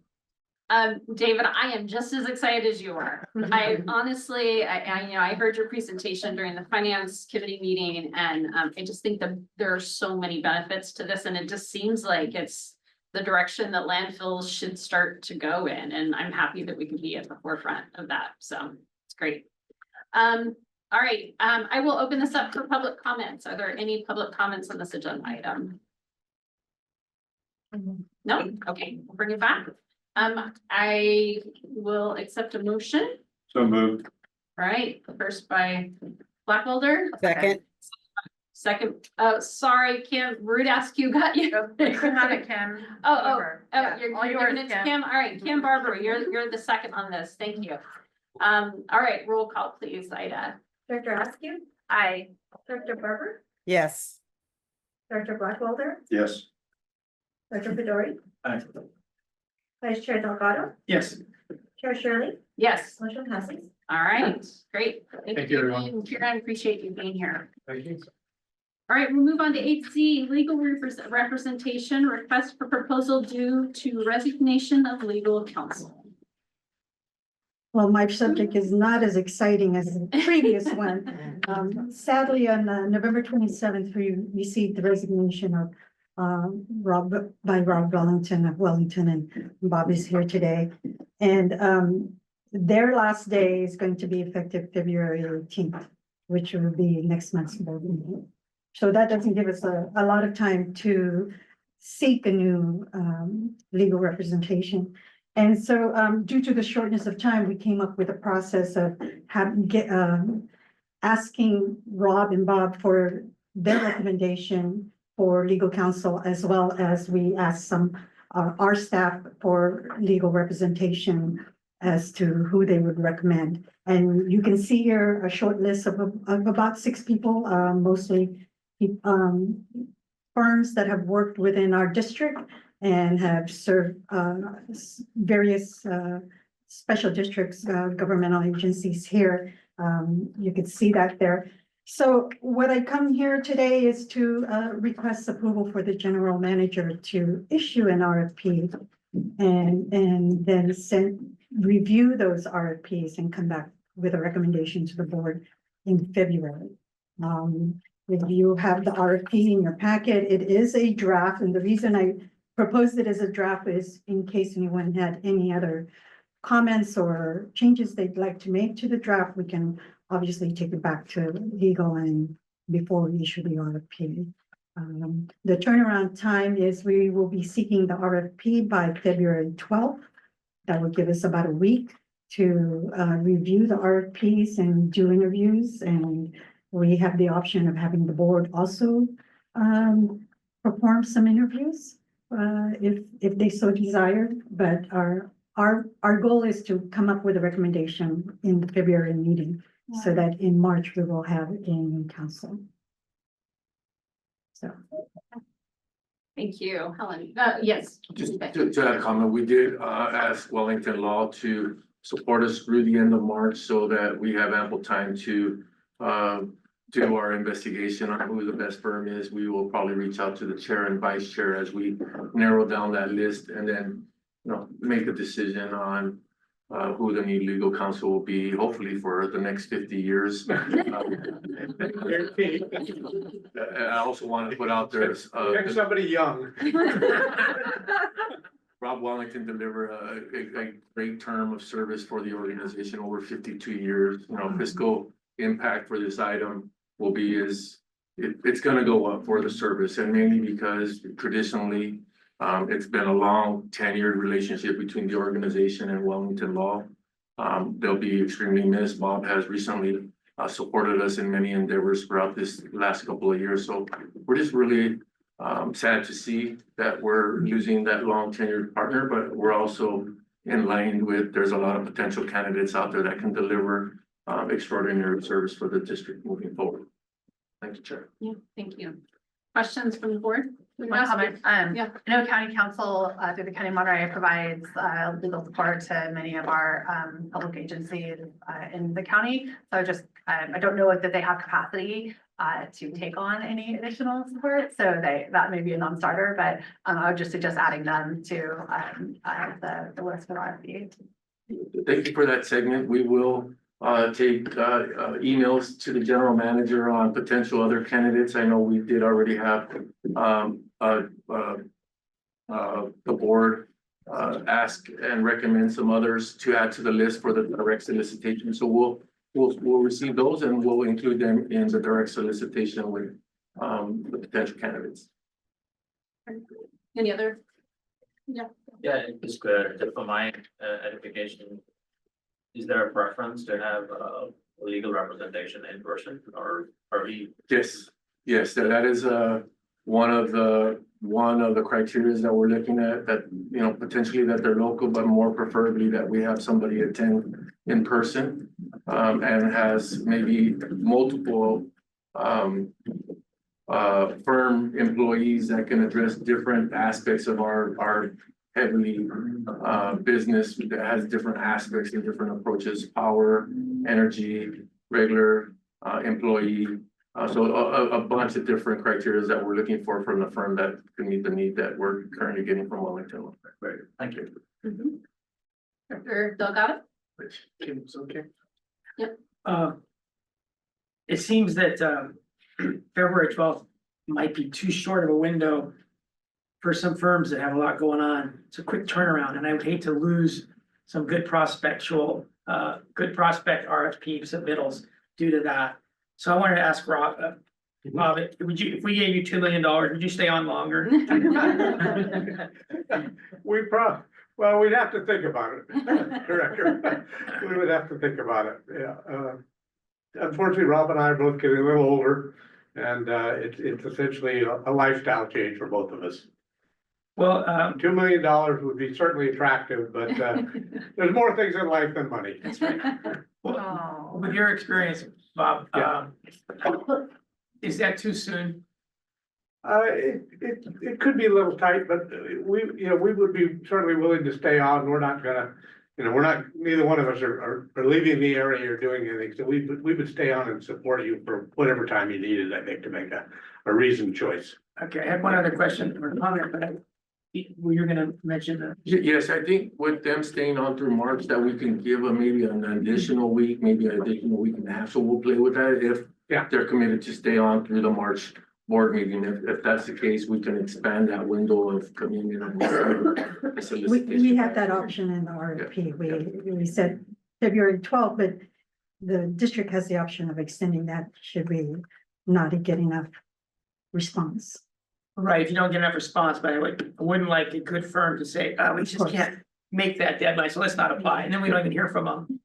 Yeah, well, obviously, as we send these RFP, we will be having conversations with the firms and trying to get an indication of, hey, is this too soon of a date? And we can at that time make a determination. Okay, all right, thank you. And if I could just briefly comment, most firms can respond pretty quickly. They're not really probably starting a whole proposal from scratch. So most of them should be able to come back to you pretty quickly. Okay. There's a first test of their responsiveness. Okay, thank you. My only other comment is that I am happy with our new city attorney, so I recommend it, they put a bid in. But to all the other board members, if you're happy with your legal representation, and maybe, because there's a cost savings, they're already in the area for your city. It lends itself well to being here too at the same time, and that's working out for our current city attorney in that way. So anyway. Yeah, great. Good to hear. All right, thank you. So I'll open this up for public comments. Any public comments on this item? No? Okay, close public comments. All right, I'll bring it back to the board for a motion. We'll recommend action. Second. All right, so first by Peduri, second by Blackwelder. Ida, roll call, please. Director Askew, Aye. Director Barber, Yes. Director Blackwelder, Yes. Director Peduri. Aye. Vice Chair Delgado, Yes. Chair Shirley, Yes. motion passes. All right, thank you. Thank you, Helen. And again, okay. Let's go to staff reports. We have the finance, operating and recycling reports for December 2024. Thank you, Chair. At this time, we have our Gregson County Manager. Our monthly report. Good morning, everybody. We're halfway through fiscal 2025. And here's a quick summary of where we stand. Our total revenues are about $2 million below plan. And that's primarily all tip fee revenues down about $2 million. And a partial explanation for that is our biggest customer, Green Waste in San Jose, essentially stopped sending material in the month of December. And that impact was about $600,000 that we would have normally gotten from them. And the reason behind that is, I guess they had other contractual obligations themselves that they had to fulfill. So they had to juggle around where they were sending material. And so we ended up getting less, essentially nothing in December. However, they have resumed shipments in January, so we will hopefully get back on track with them. I don't think we will necessarily recover everything we didn't get in December, but they're going to be back at their normal levels.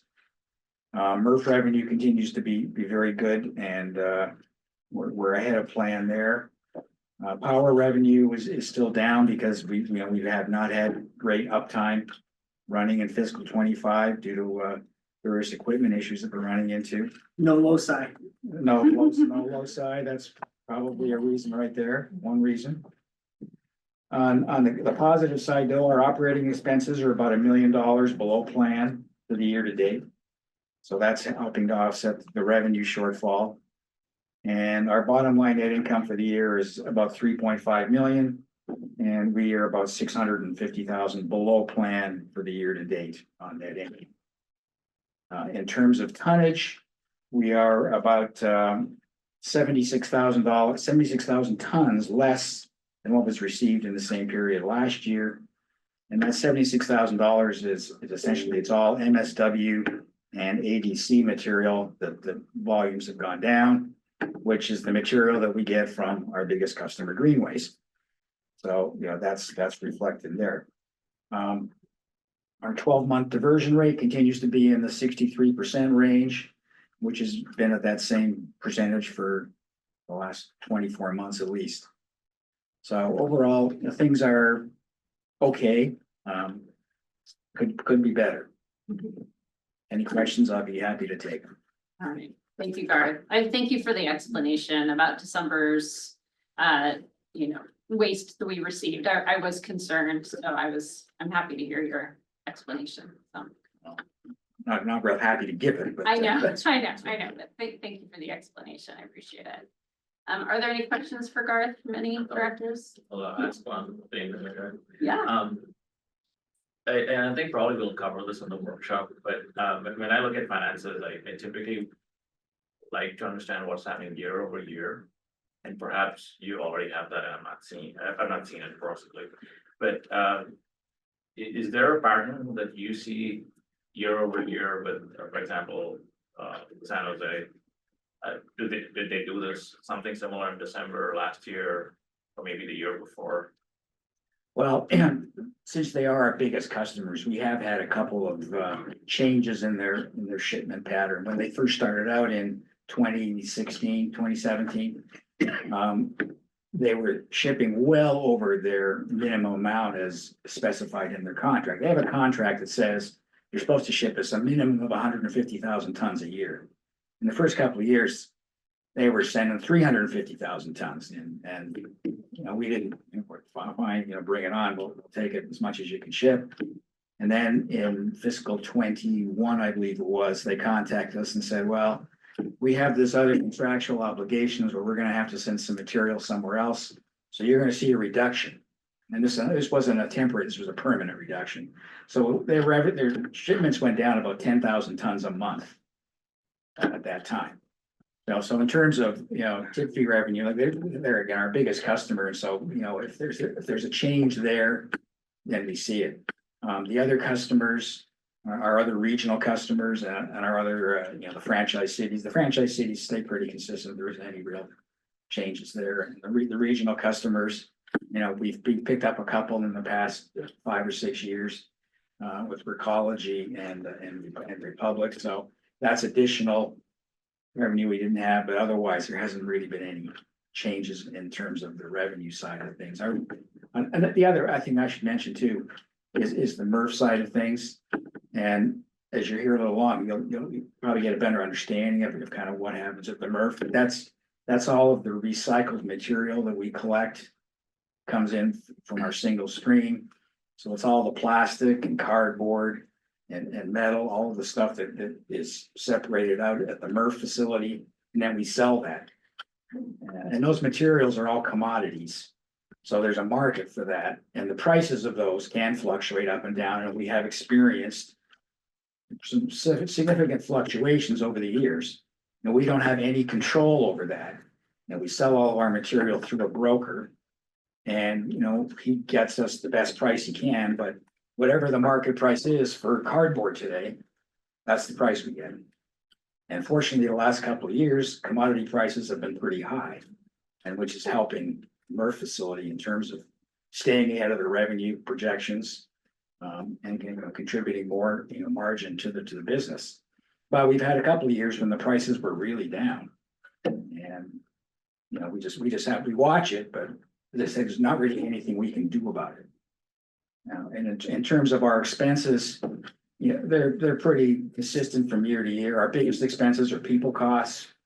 And so, you know, we pretty much know what our people costs are gonna be in terms of wages and insurance costs and CalPERS and things like that. And our other costs, our other operating costs are, there's a lot of environmental regulations we have to follow, so we have to, you know, pay certain fees to various regulatory agencies for air monitoring and things along those lines. But they don't really fluctuate all that much from year to year. So hopefully that helps you a little. Yes, yeah, thank you for the explanation. I would just say that knowing that we have a really big customer, probably to the general manager, perhaps it might be beneficial for us to understand from them in advance if they expect something like this to happen, rather than the event happening and us trying to decipher what is going on. So just a note, just until we'll talk more. They did tell us ahead of time, like several years ago, they gave us like a 3-month warning. Is that okay? Just, this is coming, Right. just so you know. Okay, very good, thank you. Okay, you're welcome. All right, any other questions? Yeah, just to follow up more on it, it sounds like they allowed somebody to cut in line. I don't understand why they, you know, because they're a big customer. But aren't we a big client? Aren't we, you know, sufficient enough that they would want to please us by not going back on their contract with us? Well, they're still, you know, operating within the terms of their contract. You know, they're still shipping as much material as their contract says they have to ship. You know, I don't really know fully about their business size and what other contracts they have, but I know that they have a lot of contracts with other facilities and they have obligations that they have with them, and we're probably a somewhat significant customer, but you know, we're certainly not, or vendor rather, we're certainly not their biggest.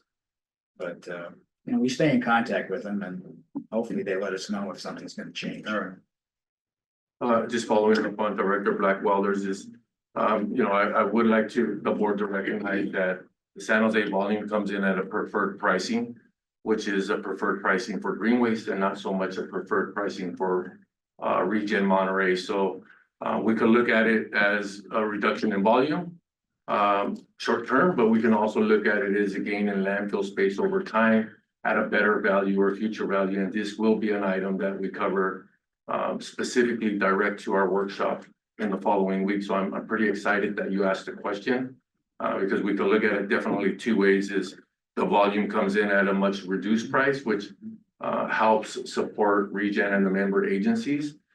But it also demonstrates the dependency on the volume coming in from San Jose. And so we're gonna have to look at some of our principles as an organization. Are we changing paths? Are we changing historically wanting to do business outside of the county at an unpreferred ReGen position cost? Or do we want to be able to continue our business as a standalone without that support of a big contract or agreement? I think it's yet to be determined. I think the discussion will be very important to make decisions over the next 10-year period on how do we track ourselves to be independent of big contracts or be dependent of ourselves based on the financial decisions that we make as an organization. So I think that was an excellent first question on the finances because it does get to the meaty part of our budget and processes that go into the budget, why we're here now. In short, we wanted to build MRF 2.0. We went out and got a bond. We needed to have this agreement in place to get the A++ rating on the bonding opportunity at that time in 2015-ish, 16, 2015 and then 2018 was the last. So this will be a big discussion for the organization to really look at what are the pillars that are telling us these are our guiding principles, and are we changing that based on some of the forecasts in the future years? So I'm pretty excited about the workshop and the preparation that all the staff has committed to get the workshop in place for the following week, I would say. So thank you for your question. Great. Thank you, Garth. Okay, thank you, Garth. All right, we don't have anything under other correspondence. We'll move on to general manager communication. I have a few. I'd like to start off by acknowledging our associate engineer, Katie O'Connor. She passed her 107 drone pilot, which is now our ReGen second licensed drone pilot on staff. ReGen's drone program provides up to date topography of the landfill, which enables us to measure fill, compaction. Katie will play a key role in expanding the drone program, including advanced monitoring of the landfill. So again, this is another one of those technologies we added. I'd like to commend David. He's the one that went out there, got his first license, all independent, all on his own time, and then is transferring some of that knowledge and information over to our associate engineer. So hats off to Katie O'Connor for also putting that same work habit into effect to gain momentum here at ReGen Monterey. Also want to thank the MRF and the operations team. David Salcido and his team that operate at the MRF. In December, we had a company called RRS that works with cities and counties to establish recycling programs to improve the sorting and processing of recovered materials. They contacted me and they were working on a best management project. So I reached out to the team if they had interest in participating. My response from David Salcido was, I always want to get evaluated on how I'm doing. He's not in here, but he's a big key to the success of what happens at the material recycling facility. They spent 2 days in December with the MRF team reviewing processes and procedures. The report was very compliment of the team. Provided them a few items to consider, but one statement that really captures the true culture of the team. They use team effort to set plans to correct issues from the previous or current day, as well as anticipating future issues. I want to thank the MRF team for sharing their best practices so that other sites can improve. And another stat that really stood out to me was the MRF operates at about a 90% uptime. So the culture of the workforce, the day-to-day, the operation carried over into the maintenance crew. We have Mike Alaman, who's our maintenance supervisor for the MRF, puts a lot of dedication and effort into the outcomes for the material recycling facility. So this is a true testament of how well our workforce in the MRF is producing for ReGen itself. The board workshop will be held next week, February 5th at 9 a.m. It'll be replacing the Personnel and Finance Committee. I'm looking forward to having all aboard, any of the community that wants to join us for that workshop. I think it's going to be very informational and it will help ReGen start setting the pace for what comes in the next budget year, and also what are some legacy items that we can entertain over the next 10 years and have a pretty good bird's-eye view of what tracks and what pathways we want to deliver as an organization. And finally, a reminder, Form 700 is due. Please complete your 2024 online by April 1st of 2025. So this is the first notification. It gives you 2 months to prepare and get it in. If you need assistance, you can call us or contact Ida directly and she'll help you with your 700 form. At this point, that's all my communications. So Ida, just to clarify with the Form 700, we have to do two, one for the authority and one for ReGen? Yes. Okay. Got that. Okay. All right. Thank you, Felipe. Okay, we'll move on to board communications, and under board communications, we have the appointment of the 2025 ReGen Monterey committees. Right now, we have the Finance Committee and the Personnel Committee that needs members. And so for the Finance Committee, we needed 2 more members. I'm going to remain on that committee. And so I'll just say that Vice Chair Delgado and I got together, we talked, and I really appreciate, we talked to some of you, we appreciate your flexibility and willingness to serve on these committees. So on the Finance Committee, I've asked Jerry Blackwelder to be a part of that. And then Director Delgado will also be on that committee, but he cannot serve until May. And so thankfully, Director Barber has offered to be on that committee for March and April. I know she had a schedule change she had to do, so there was some juggling, so I appreciate her commitment to that. So she will be on the finance committee for March and April, and then Bruce will join us in May.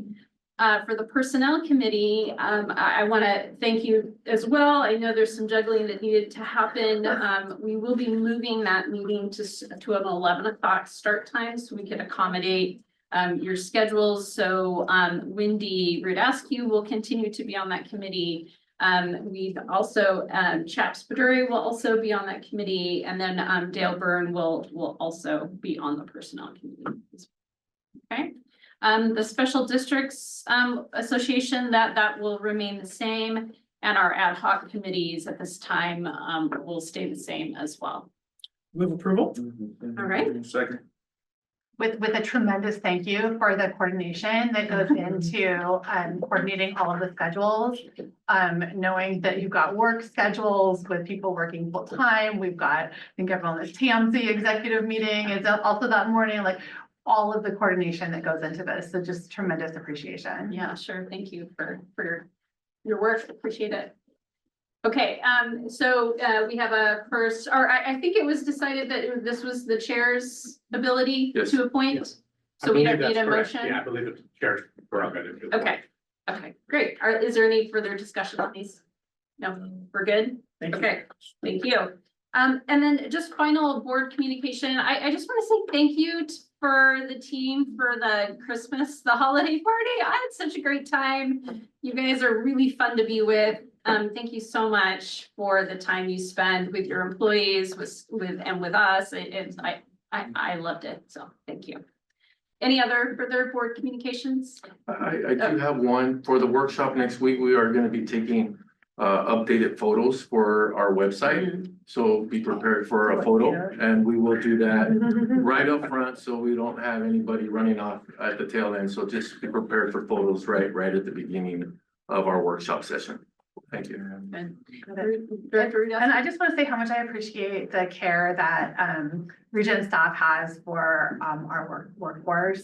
And I know it was a scary weekend with the fire at Moss Landing, and seeing Felipe, present in person to get information about air quality and other, risk hazards that may.